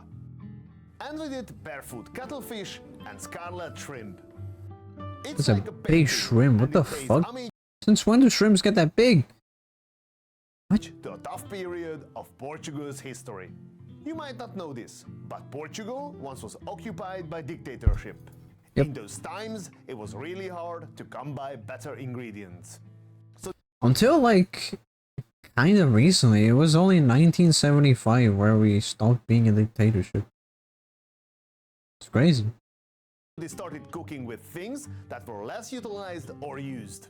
For example, the cattle fishing, which you can see on the plate. There I is don't also like that. spring peas, a touch of shrimp head sauce, charcoal activated rice ashes, pork skin, and baby squid. The To be fuck are honest, rice ashes? It's not my favorite. Individually, the ingredients are great and the components are delicious, but as a whole, it just Yeah, true. wasn't for me. Wow, he actually said that he wasn't really a fan of it.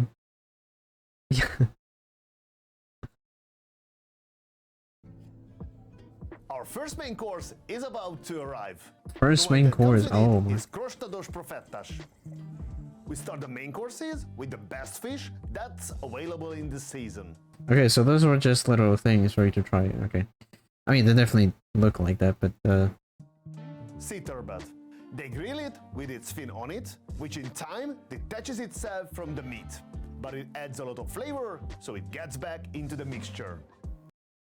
is this supposed to be a main dish? Beneath is a very Portuguese thing called Catalina rice with a mejos abulho pato.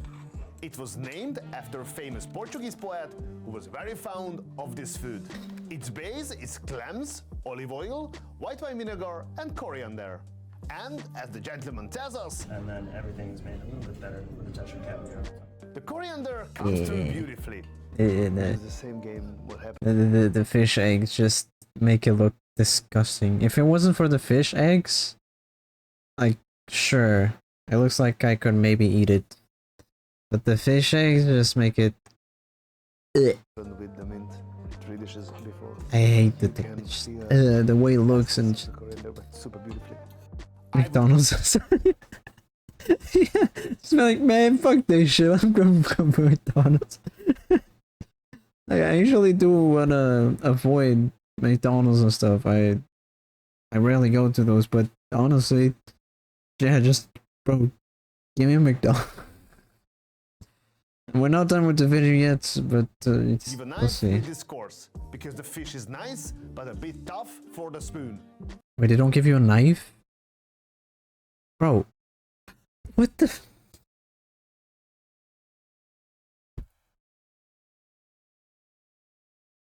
Why? Bro, Nonetheless, it's a nice dish. Great flavors, and yes, the caviar made it even better. Happy me. So far the pairing is good, but for me, these wines are a bit too new wave for these classical dishes. Natural interesting wines, but I wouldn't mind seeing a few timeless classics in the lineup. It seems like the gods heard me, because the next wine is a Borgogno Barolo Riserva, 1982. Suddenly, the chef shows up at our table to present the next course, which is suckling pig, a very traditional Portuguese dish. Here in Bacanto, it is an all-timer thing. I don't even bother with the fork and knife. I wanted to bite in it, like a sandwich. Sorry about that. Yeah, bite it. This is the right way. And I think I got a new favorite. I need to be more careful with these statements, but Even- I think this is one of my favorite main courses in my life. Can't even tell what that is. This dish is what I am. I mean, not the pig, but the tradition, the simplicity. So wait, that's... Oh. Huh? I need to listen to what it is again. So it was pig and what? A very traditional Portuguese Suckling dish. pig. Here in Bacanto, it is an all-timer thing. I don't even bother with the fork and knife. I wanted to bite in it, like a sandwich. Sorry about that. I don't think there's any meat in that. I think that's only like ad or something. And I think I got a new favorite. I need to be more careful with these statements, but Hold on, suckling pig. Suckling pig. Suckling pig is a young pig. Typically 2 or 4 weeks fed exclusively on its mother's milk to result in...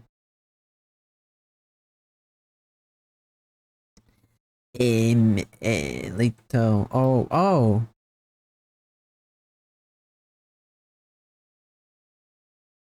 Yeah, that doesn't look like meat. That doesn't look like any meat from one the of pig. my favorite main courses, not the pig, but the tradition, the simplicity. I love it. Just for your information, I asked for another one.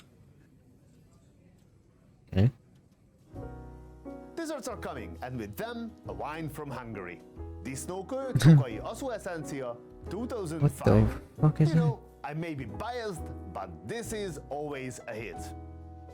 This time, we didn't get a new napkin.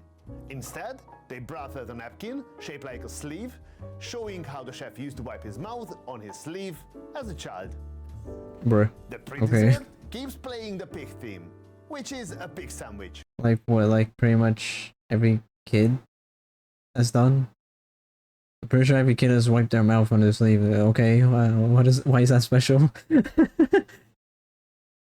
You loved it. As you may already Pig know, sandwich. pork is a very heavily Oh. used ingredient here. It is inspired by the Three Little Pigs, the famous tale you probably know. Uh. Except this time they weren't that fortunate and ended up This just looks like more fat. on our plates. What is... This is really interesting and brave at the same time. I love it. Crunchy with smooth filling inside. It's like a pig Oreo. Sweet, but there are salty notes. But Hey, well, what is it made? What is it made of? Is it just in the shape of a pig, but it doesn't have anything from a pig, or? Okay, that's ham in the top. But what is the fucking by the ham. like the cookie This part, is whatever? a really clever transition from What am I looking savory at? to sweet dishes. A dessert wine appears. A Chateau d'Yquem from 1989. Yeah. You go to the north of Portugal, where in the late I've yet to see a normal looking dish. in predominant use. They used to iron clothes of the nuns and priests, as well as clarify wine. And because of this, a lot of Okay. As you saw before, the pig is also a big player in it. And surprisingly, the pig is also a big player in it. And surprisingly, it's not missing either this time. They added smoked ham to this dessert, along with late harvested wine. Dessert? The whole plate? Wait, they're on dessert? Is balanced out with yuzu elements. A sorbet, a juicy side of kumquats, a curd. So the main dishes, quote-unquote main dishes, were just the same size as the little appetizers or whatever you want to call them. How does that make sense? Oh. Oh my god.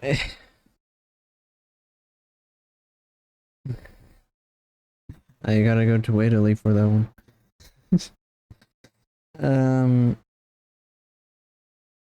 Oh my god, I can't. I can't. I can't.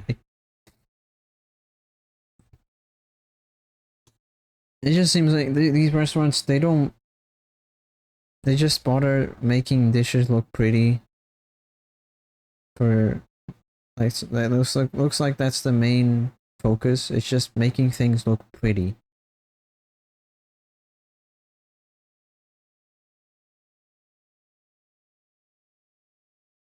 You're basically paying for food art. I don't. And a yogurt whale made out of dehydrated yogurt on top. Oh yeah, they look really pretty on the plate. That's cool.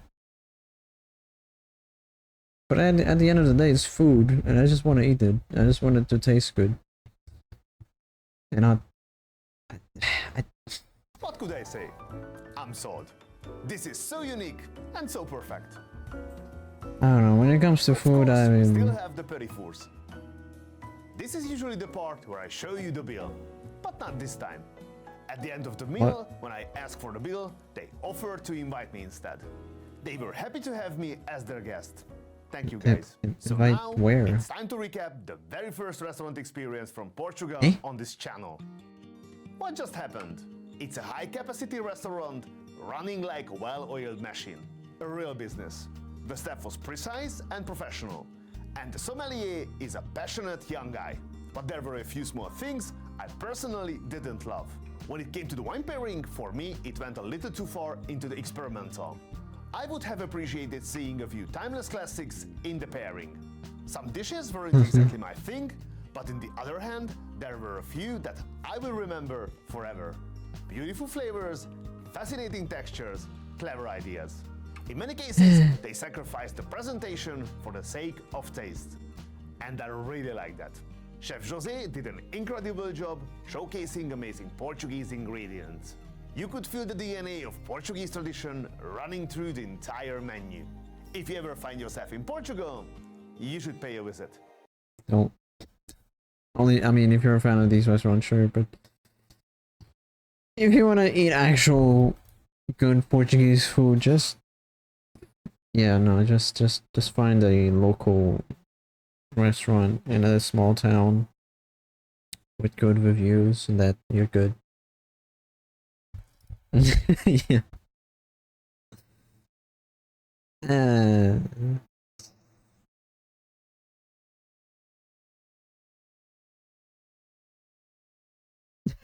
Finally find a restaurant matching the pricing of Lisbon's housing.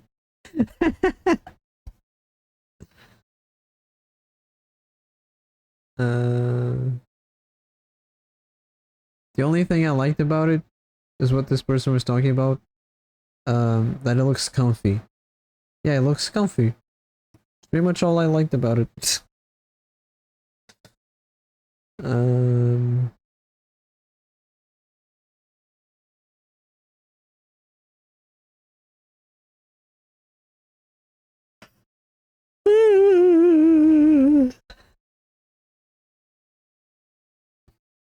Yeah. God, now I just feel like I want to see an actual I was gonna say an actual good restaurant. A feast in. Okay, how about this one? Doesn't look like a fancy restaurant. Like maybe a traditional one.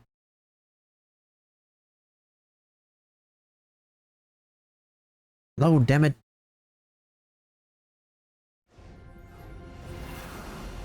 It is empty, so that's a good thing. Nobody can tell you how many you eat. What's here? Okay, what's here? You ready for the tribes? Yes. Absolutely, let's go. Tribes is the iconic dish. Oh, no, I can't.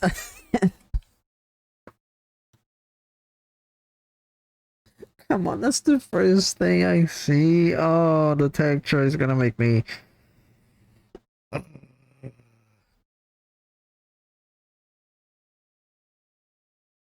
God. You know, we have a lot of good dishes, but then we also have some fucking disgusting ones too. Those are guts. Some people just like eating guts. Literal guts. Why? No, please. Get me out of here.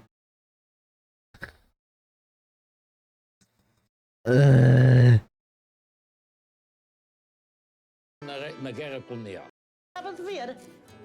Eu sou como o São Tomé, quero ver para querer.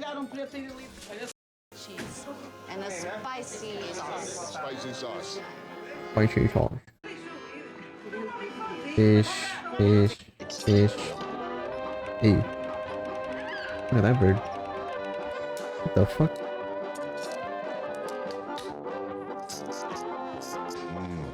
These little shrimp. The brains are really good too. Don't eat the brain. Well, look at that. Sea urchin. Fat sacks of roe. Okay. A lot of sea stuff, yeah, that I'm Starting to get the bad news. I guess I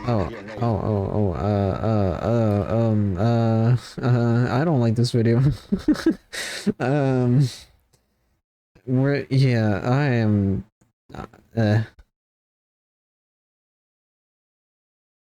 should we watch a Daily Dose? Man, I just wanted to see some good food, and all I see is some disgusting looking guts. Just fish. And fucking oysters and people eating shrimp brains. And a pig getting ready to be killed or something. Like, bro. What the fuck, man? Seeing all the bad things I don't like.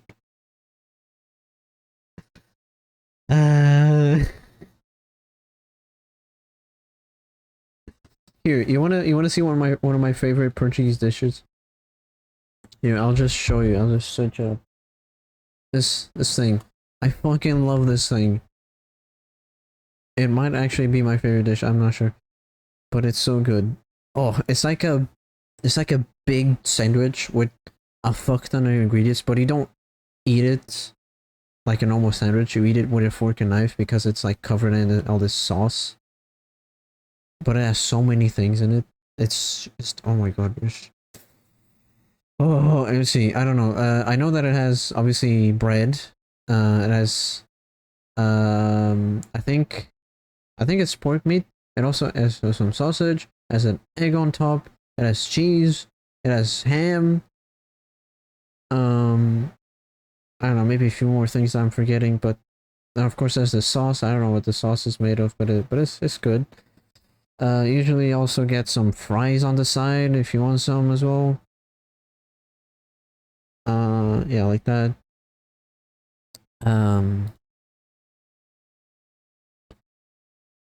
It's just, oh my god. It's lovely. A lot of times I can't even finish it. And I have to take the rest home because it's just, there's so much in it. And you eat like half of this and it already feels like you ate a whole big meal. It's crazy. For me at least, It depends. Sometimes it depends on the restaurant, I guess, because some restaurants will serve you a bigger one, maybe some restaurants a bit of a smaller one, but if I'm not like super hungry, I'll probably like half of it, and then there you go. I have my dinner. I'll just eat the other half for dinner. God, I barely even end up eating the fries too, because oh my god. But yeah, it's really good, and now I want one. I've also tried. You can also get these in stores, and usually you would expect something like this to be kind of shit, buying from the store, obviously. But honestly, whenever I've tried it from the store, it wasn't that bad. Obviously, it wasn't as good as on the restaurants, but it wasn't bad. You know, it was all right, which is surprising. No, I want my big sandwich.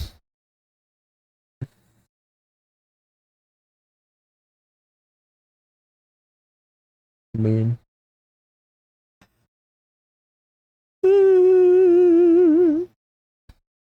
If I ever decide to start learning to cook some things, I'm gonna learn how to cook this thing.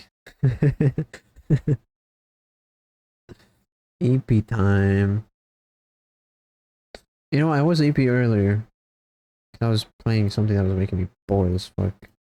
But now I've been talking so much that I can just I just feel like I wanna stay here for a bit longer. I don't wanna sleep yet. Do a little refresh.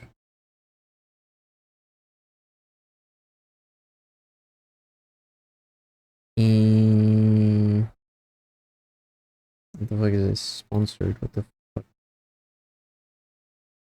Ah. Dog. Yay! What the hell? Shapeshift? The fuck you mean shapeshifter? I liked it. Oh! I almost forgot about that game. I would like to try it, but yeah, I got a problem called being broke. So I don't have the money for it. I would like to try it though one day.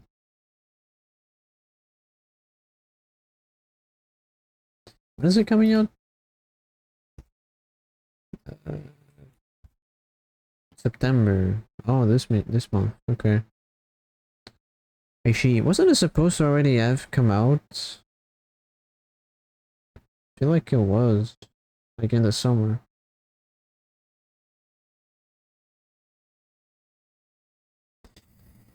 Yeah, it was delayed. Show feedback. It wasn't delayed by much though. Last month. Yeah, what is it? That's not really. I mean, what are they gonna do? If it was just a month or two, if it was just got delayed by a month or two, I mean, what are they gonna do in that time? Really? What, they're just gonna fix a few bugs? Yeah. My wrist. My wrist. I do like that games, like this one doesn't say it's gonna come out for the PS4. I do like that because that means they can do more with the game, you know, they don't have to limit the game to just so it can run on the older consoles. That's a good thing. It's no, it's sad, whatever, for people that are still stuck on those consoles, but I mean, even if they would get the game, it would be probably be running like shit. It would kind of look like shit maybe too. And just look at Cyberpunk. They tried to make it run on the PS4 and Xbox One, and it was a mistake. Cause yeah, obviously the game was very clearly not made to run on those. PC. Yeah, if I get it, I'm just gonna get it on PC as well.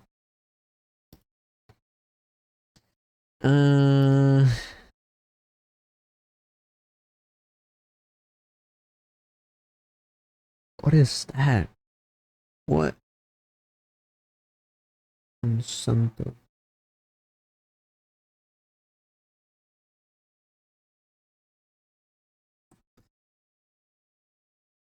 Oh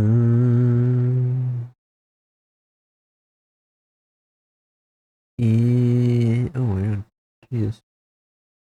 I remember I had this friend in my last few years of school. Sometimes on our breaks she would watch food ASMR on her phone. I don't know, I just find it weird because for me ASMR is weird. I have never liked ASMR. I don't know, I just thought it was funny. Funny little memory.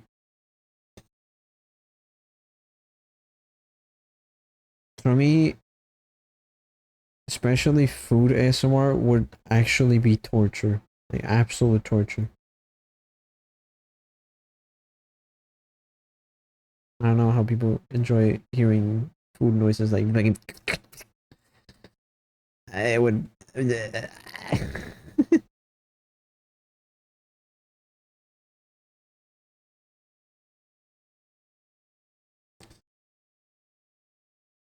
Nobody lives in red. You know what? Fuck it. What is I know that's a thing, The but country of Portugal forms a part of the Iberian Peninsula lying in Europe. With a total population of paying some approximately no. 10.3 million people and a Yeah, I think she would watch those as well. It's like no. area of Late for me. 92,212 square kilometers, Portugal's population distribution appears to be healthy enough at a little over 111 people per square kilometer. However, in reality, Portugal's interior is very sparsely populated, with low population densities and vast stretches of uninhabited land. In fact, people have estimated that up to 70% of the land in Portugal may actually be uninhabited. This means that the majority of Portugal's 10 million people are concentrated within just 30% of the land in the western and southern coastal regions of the country. So what are the factors that have contributed to this highly uneven distribution of population? Let's find out. Portugal's topography has played a significant role in shaping its population distribution. The country's interior is dominated by rugged mountainous terrain, which can make it difficult to build infrastructure and access resources. The Serra da Estrela, located Oh in my central god. I hate. I'm in the mountain. No, I'm in the more populated areas. Which is why I have good internet, because if I wasn't, I would have shit internet. I was like, oh yeah, I fucking hate. I hate when people make these videos about countries, and then when they try to, they don't even try, like, not even try at all to spell something in the language. Like, bro, at least try, you know, a little bit. How did he even? Infrastructure and access resources. The Serra da Estrela. What the fuck are you saying? It sounds like I don't even know, it's some other completely random language. Basically, the way you would say it is Serra da Estrela. And he's saying, fuck, how does he say it again? AI voice. I want to be surprised if it's AI.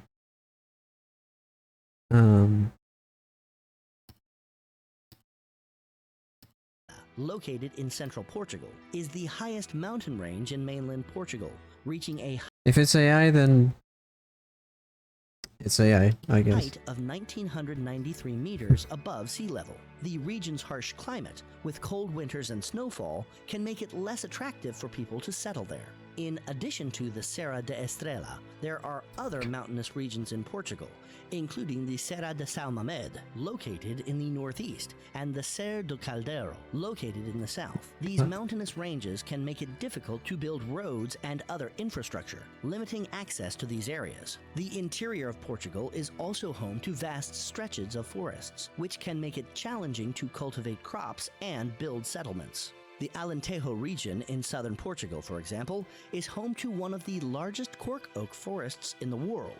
The region's economy has traditionally been based on agriculture, particularly cork production. Like but Africa, the bro. terrain can make it difficult to access these resources. Furthermore, the rugged terrain of the interior has made it difficult for Damn. Portugal to develop its transportation Where's this? infrastructure. The country's highways are primarily located along the coast, and many of the interior regions are only Yeah, I'm not gonna lie. I've only ever traveled like in this area, close to the coast. I've been to the first big mountain he showed. That's our biggest mountain, like over here somewhere.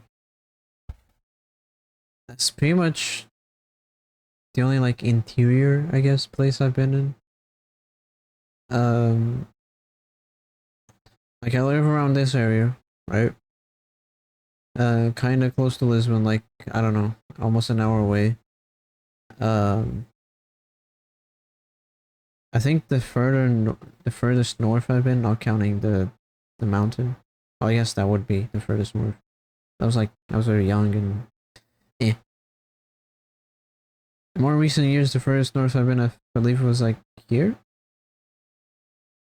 I've also been all the way to the bottom. Some vacations.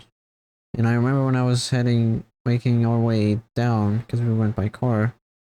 I do remember this area just looking so different because of the oak, or not. Wait, what was it? Oak? Like this shit. Like seeing a lot of terrain like this, which was so weird. It looked like it really looked like I was in a whole different country. This is so weird. coast, and many of the interior regions are only accessible via narrow, winding roads. As a result, it can take longer to travel through these regions, making them less Is attractive this really in Portugal? I mean, that's crazy. for Fuck, businesses I thought Portugal's landscape was just mostly boring looking, but I mean, if we have this, then why did I never see this? and residents. Overall, Portugal's topography has Look at made that. it challenging to develop its interior regions and attract residents to these areas. However, there are still some small towns and villages in the interior that have managed to maintain their populations, and these areas can offer a unique and authentic experience for travelers looking to explore Portugal's less visited regions. Another factor that has contributed to the sparsely populated areas in Portugal is the country's diverse climate. Portugal's climate varies significantly depending on the region, with the north and central regions experiencing a cooler and wetter climate, while the south experiences I don't know. It's not that drastically different, I would say. Yeah, this area over here is usually a bit more cold, a bit more rainy. But honestly, the rest is pretty similar. It's not that different. I don't know that. Yeah, for this region, it's usually a bit more dry, maybe a little bit harder, but I don't know. I don't know. He's making it sound like it's a lot more different than what it is. My fact check. northern region of Portugal, including the Minho and Douro Rainfall. regions, receive higher levels of rainfall than the rest of the country. The region is characterized by a humid subtropical climate, which is characterized by mild winters and warm, wet summers. Mild winters, yeah. Like here where I live, it does not snow at all.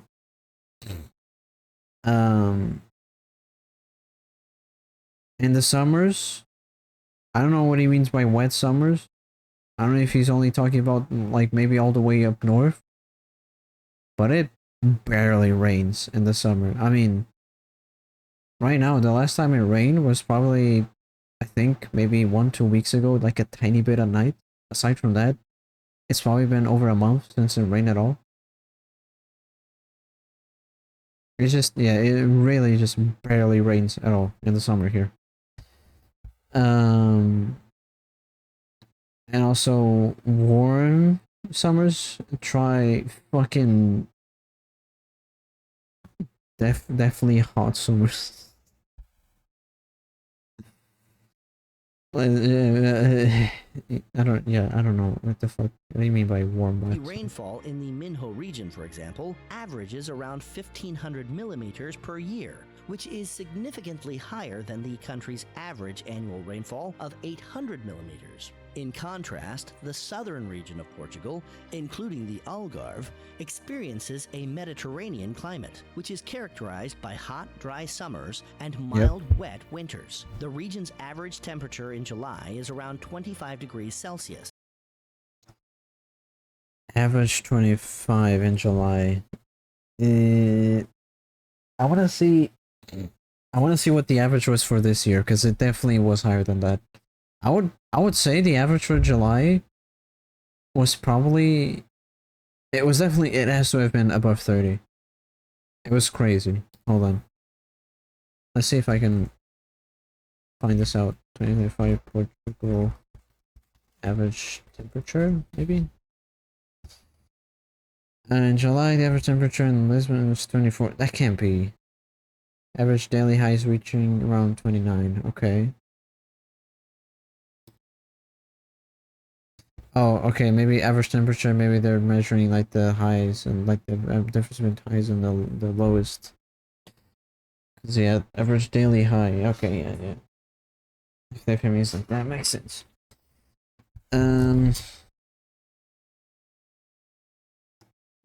Like July is a good time to visit? No. It's the peak of summer and the hottest month for most of Portugal. Do not visit Portugal when it's the hottest. You're gonna regret it. Please don't. You're gonna melt. It's absolute hell. Visit, honestly, right now. Right now the temperature is pretty good to visit, I would say. It's between 25 and 30. It's been like that for at least maybe like 2 weeks.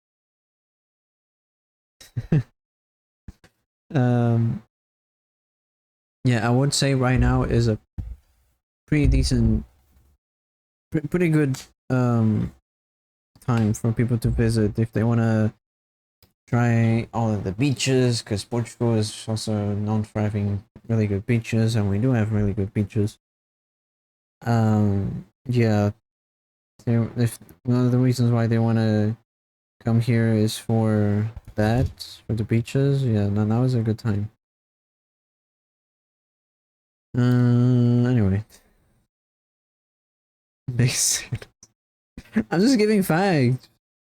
While the average temperature in January is around 12 degrees Celsius. The Algarve region receives less rainfall than the rest of the country, with an average annual rainfall of around 500 millimeters. Yeah, I don't know what the country's fuck that climate means. has also affected its agriculture, particularly in the south, where water scarcity can be a major issue. What does that mean? What does that mean, average 500 millimeters? That sounds so small. What?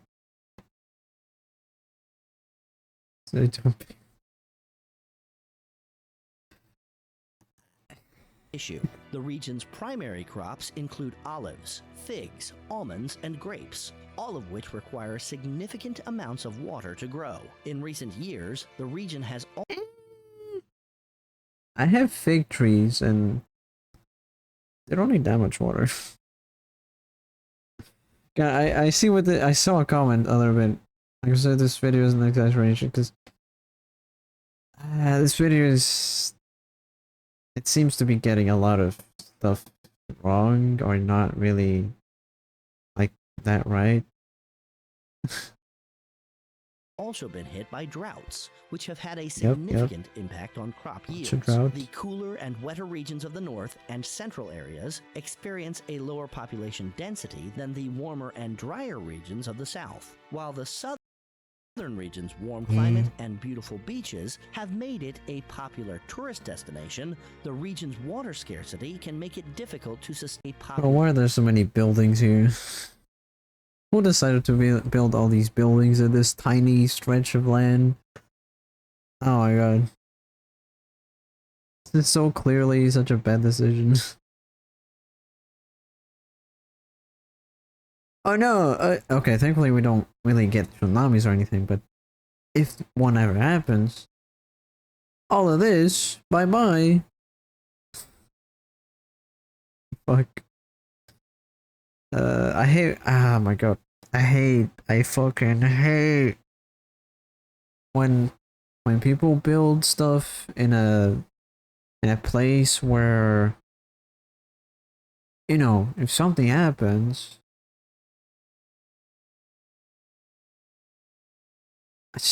I don't know, I hate it when people build stuff in these places that are clearly dangerous to have a house in, and then if something happens, it's like, oh my god, how could this happen? Oh, maybe don't build your house in a place like this, but their tourist destination, the region's water scarcity. It doesn't even have to be a big tsunami. It's just a little small tsunami, and the house is flooded. At least it's difficult to sustain a large permanent population. Apart from the geographical factors, the historical and economic development of Portugal has further strengthened this skewed distribution. In the 20th century, Portugal experienced a period of dictatorship under the regime of Antonio de Oliveira Salazar, which lasted from 1932 to 1968. During this time, the government 68 pursued policies that favored the coastal regions over the interior regions, leading to significant disparities in economic development and population distribution. During Salazar's regime, the country's economy was focused primarily on agriculture, with little investment in infrastructure or education. This led to significant poverty and immigration, as many young people left the country in search of better opportunities abroad. In the 1960s, the government began promoting immigration as a solution to the country's economic problems, leading to a significant outflow of Portuguese citizens to countries like France, Germany, and the United States in search of employment opportunities and better lives. In 1974, the Carnation Revolution overthrew the dictatorship and paved the way for transition to democracy. The new government focused on modernizing the country's infrastructure and promoting economic development, leading to a period of rapid growth and urbanization. However, this growth was primarily concentrated in the coastal regions, particularly in and around Lisbon and Porto, while the interior regions continued to lag behind. The revolution also had an impact on Portugal's population density by leading to a decline in birth rates. The country's birth rate fell from around 20 births per 1,000 people in the 1960s to around 8 births per 1,000 people in the 1980s. This decline in... What, and you're not gonna show the number for, like, the last one here? Per one. The thing from Elder.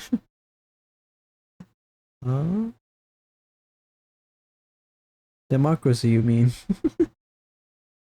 I don't know, it kind of looks like... Actually, no, this graph doesn't make any sense. 20, this is 8. I would say, oh, maybe that's 4 because it looks like half, maybe, but hold on.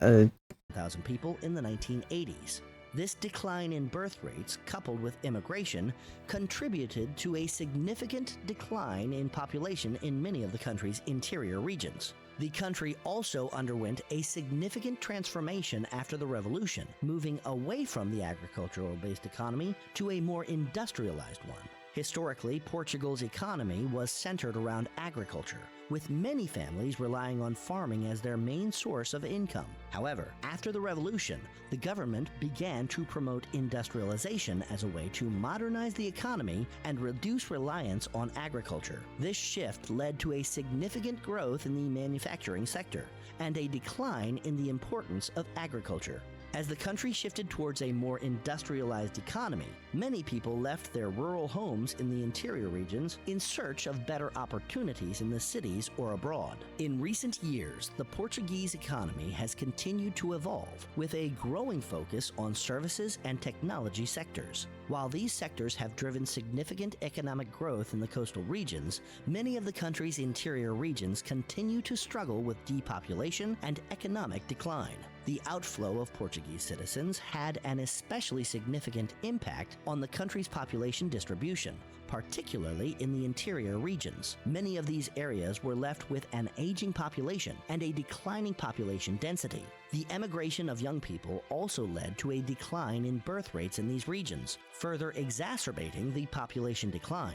Social factors, including cultural and linguistic differences, have also significantly contributed to Portugal's population distribution. Portugal is a diverse country with a rich cultural history, and this diversity is reflected in the country's different regions and their respective populations. One significant factor in Portugal's population distribution is regional identity and loyalty. People in different regions of Portugal have their own distinct dialects, cuisines, customs, and traditions, which have contributed to a sense of regional pride and identity. As a result, many people choose to live and work in their home regions rather than moving to other parts of the country. The interior regions of Portugal have historically been less developed. Yeah, it's a funny thing. People in the north, they swear a lot, and it's normal for them to swear a lot.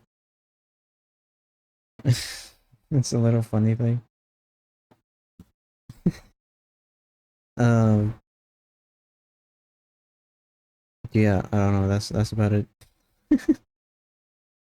I have actually thought of one day moving if I decided to stay here for longer, because my ultimate goal would eventually be to move out of this country.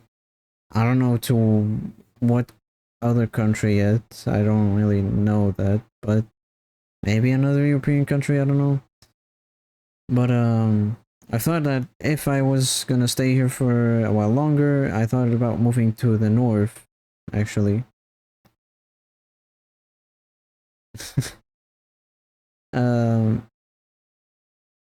Because from what I've seen, most things are a little bit cheaper in the north compared to here in the center where I am. Just a lot of stuff, just like rent, food, stuff like that. Seems to be a little bit cheaper there. Which is, it's cool. That's cool. And also, they just sometimes have a lot of cool shit that is not here for some reason. Like a lot of times, I see cool stuff and I'm like, oh, I wonder where this is happening. Oh, it's in the north. That's very far. So, I don't know. Yeah, I've really seriously thought about one day moving over there. I would be away from all of my family because all of my family is like mostly in the center. Pretty sure I don't have, yeah, no, I don't really, I cannot remember anyone from my family that lives in the north, so I would be alone there. That's fine though. I don't know, I've never really been much of a family person. I'm fine with being away. Anyway. If one day I do decide to do that, I would hope that I would at least know someone, like have a friend that I knew from there. Because it would really suck to just be completely alone. Maybe I could get like a roommate or something, I don't know. Or at least someone that I lived close to, I don't know. Problem is, right now, I don't have any friends that are from Portugal. I have not found anyone yet that lives here that can be friends with. I've not been lucky on that aspect. Yeah. I guess the perfect scenario would be for me to find someone that I get to be friends with, and they live in the north. And one day I'm like, hey, I'm a move there. I'm a move next to you. And we're like, yay!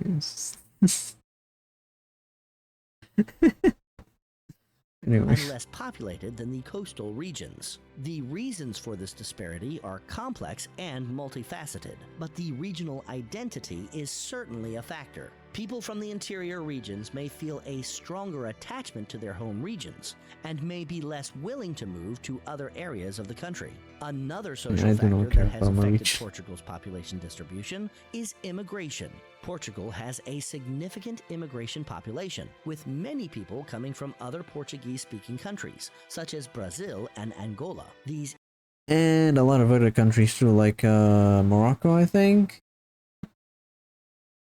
Or I don't know. Wait, there's also a lot of Indians now as well, and people from around those countries, like maybe Bangladesh and other countries like that. They have so many. There's been a lot, especially in the last like 2 years. There's been so many. It's crazy. Like even in these little towns, you've been seeing. We just see like big groups of them. It's crazy. They're just everywhere now. It's just like, oh my god, whoa. Things look great. Yeah, I mean, immigrants tend to cluster in the coastal regions, particularly around Lisbon and Porto, further contributing to the concentration of population in these areas. Immigration has both positive and negative impacts on Portugal's population distribution. On the one hand, immigrants bring diversity and new perspectives to the country. On the other hand, they can also contribute to overcrowding and put pressure on resources in already densely populated areas. Currently, the population is heavily concentrated in the coastal regions, particularly around Lisbon and Porto, while the interior regions remain sparsely populated. I've kind of seen how the buildings are in the UK. Just economic. Yeah, I would say these definitely look better.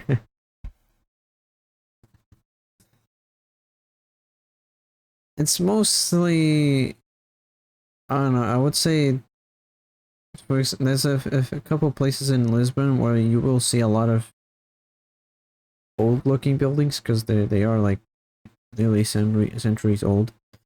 Also in some small towns, sometimes you'll see a few houses that also look very old, or they're literally crumbling by how old they are, but usually buildings and houses, they look alright. Yeah, I've taken a look around on images before, and problems, including overcrowding, traffic congestion, and strains on resources such as housing and infrastructure. To address these issues, the government has implemented a range of policies and programs aimed at promoting regional development and attracting new residents to less populated areas. For example, the government has established regional development agencies and investment funds to support economic growth in the interior regions. The government has also introduced tax incentives and other benefits to encourage business. yeah, I don't know how people get around, especially in London, how big it is, and just by how the same it looks. I don't know, I haven't seen much of it, but from what I saw, it looked very similar everywhere I looked. I don't know how people don't just they must, right? Lots of people must just get lost, right? Can walk most places. Yeah. Thankfully, we don't live in a place called the US. So we can walk places. Businesses and individuals alike to move to these areas. In addition, the government has invested in infrastructure projects such as highways, railways, and airports to At school and all that, they want people to occupy other regions of the country, but they have to make those regions habitable first. You know, give people the basics. So, for example, when it comes to internet, I'm sure that in those places you would have probably one of the slowest internets ever. You probably would have to use satellite. Or I don't know, maybe they have cable but it's like slow, not fiber, stuff like that. Like I see.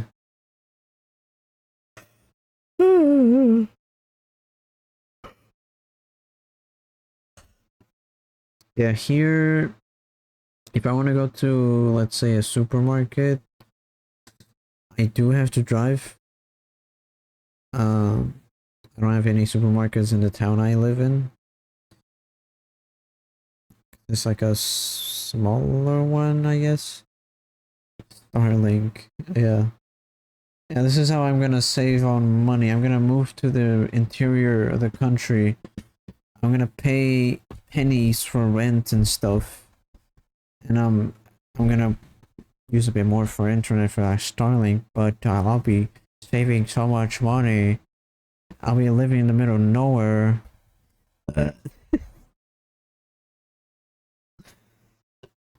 Because improve connectivity between different regions and make it easier for people and businesses to access different parts of the country. Overall, these measures a more balanced and sustainable population distribution in Portugal by promoting economic growth and improving infrastructure in the interior regions, reducing the strain on the coastal regions. However, it will take time to see the full impact of these measures, and there are many challenges to overcome. For example, the interior regions may face difficulties in attracting new residents and businesses and limited economic opportunities. Despite these challenges, Portugal's government is committed to addressing the country's population distribution challenges and sustainable future for all its citizens. With continued investment and innovative policy solutions, the country may be able to achieve this goal in the years to come. And this is where we're going to end it for today, folks. We hope you enjoyed this video on probably in the next 50 to 100 years. Yeah, maybe in the next 50 to 100, maybe they'll accomplish that a bit. the many factors that have caused Portugal's But how population slow things to be happen here. distributed so unevenly. What did you think of all these factors? Do you think there's hope for the country's population distribution to change in the future? Let us know in the comments down below. And if you enjoyed this video... Why did his voice get so high? I don't know, the comments down below. What the fuck? Alright. Still I am getting tired. I believe it is time for me to end this stream. AI boys. Yeah, I also think it's AI. Maybe next time I stream, maybe I'll try to stream in VR chat, I don't know.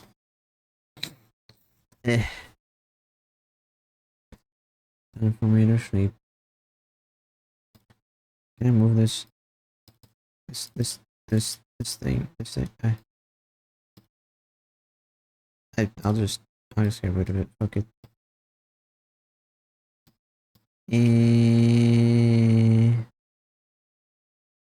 Yeah, I wanted to try that because I haven't streamed that game in super long.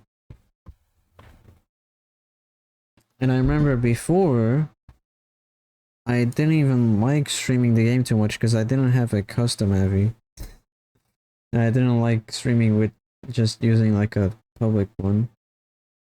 But then after I got a custom one, I have not streamed VR chat since because I didn't know what to do in the game if I streamed it.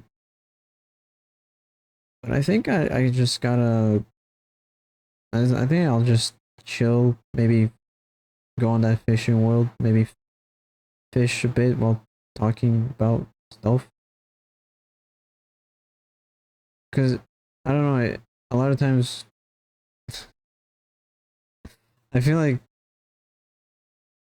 that's all you need when you're in a game like VR chat. You just need to be there and talk.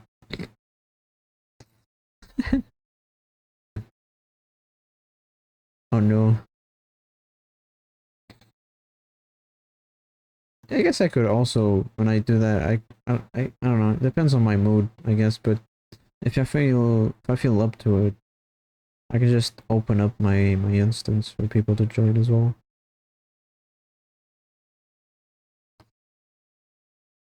And yeah, that'll probably make it easier to find things to talk about. Maybe I don't know.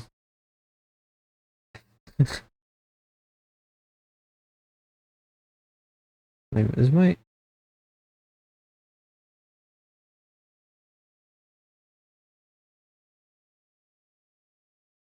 eh. Yeah. Maybe I'll try that. It is gonna be Friday. We'll see. If I feel up for it, maybe I'll this next night, maybe I'll try it. If not, then some other day. Cause oh yeah, and I will do my best. I'll do my best to make this Saturday happen with the event. Uh yeah, last Saturday it's just I was changing my sleep schedule and I took a nap before the event, and when I woke up I felt like absolute shit. Like I was thinking, I'm gonna be very sleepy when the time for the event comes, so I'm gonna take a nap so I don't, I don't feel super tired. But then, yeah, no, it didn't help at all. I felt like absolute garbage after that. My mind felt so bleh. Yeah.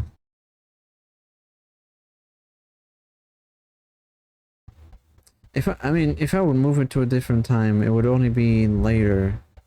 Because I already have it at 10 p.m. because that's the earliest I feel comfortable doing it. So yeah, I wouldn't really want to move it to a later time. I would, especially right now when I'm not used to staying too late yet.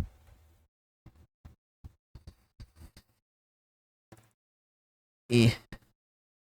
Yeah, I've set it to I started it. Jesus, I have it at 10 p.m. because I feel a lot more comfortable being in VR at night because it is a lot less likely for my parents to interrupt me, like ask me for help with something or just I don't know anything. Um, there's that. Eventually, they do. I don't know. They usually go to sleep either before or after 1 a.m. It's kind of crazy for how old they are. Um, yeah, I do wish they went to sleep earlier. It's kind of weird.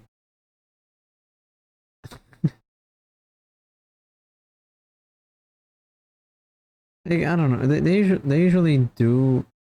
They do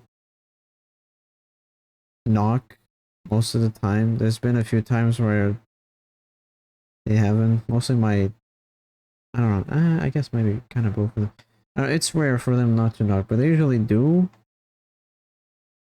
Um,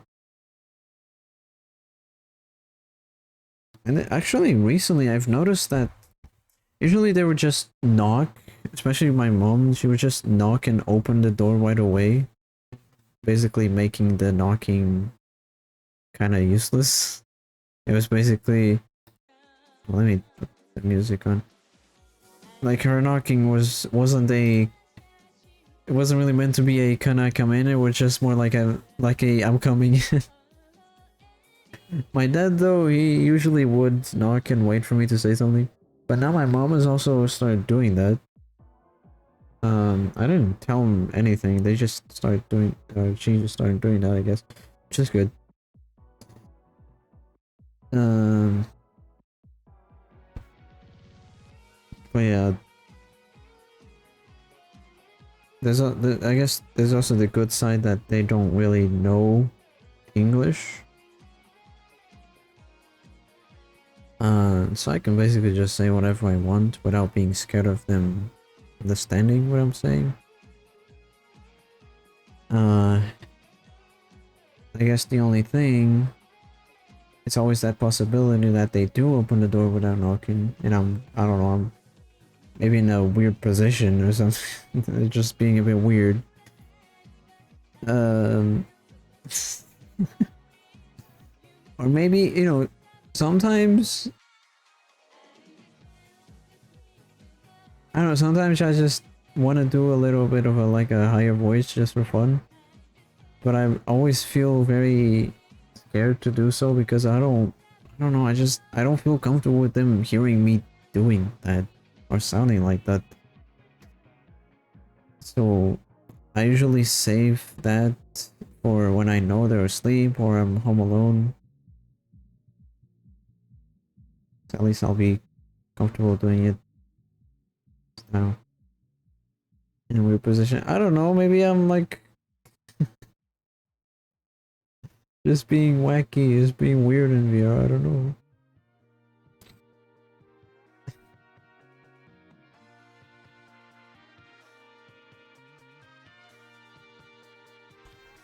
Alright, but yeah, I gotta go sleep.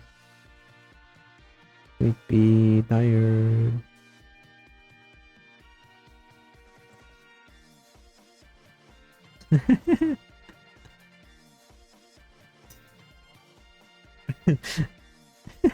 Wouldn't know that, bro. ERPs, but you can't prove it. I don't do that. I don't.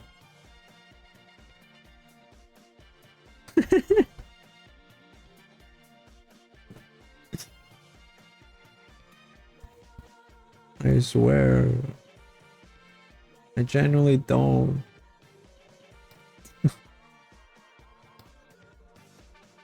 Alright, I gotta go. I'm starting to get really tired. And I kinda do feel like eating something before sleeping because I'm hungry and I don't know, I can't sleep. I can't really sleep if I'm hungry. So yeah. Oh.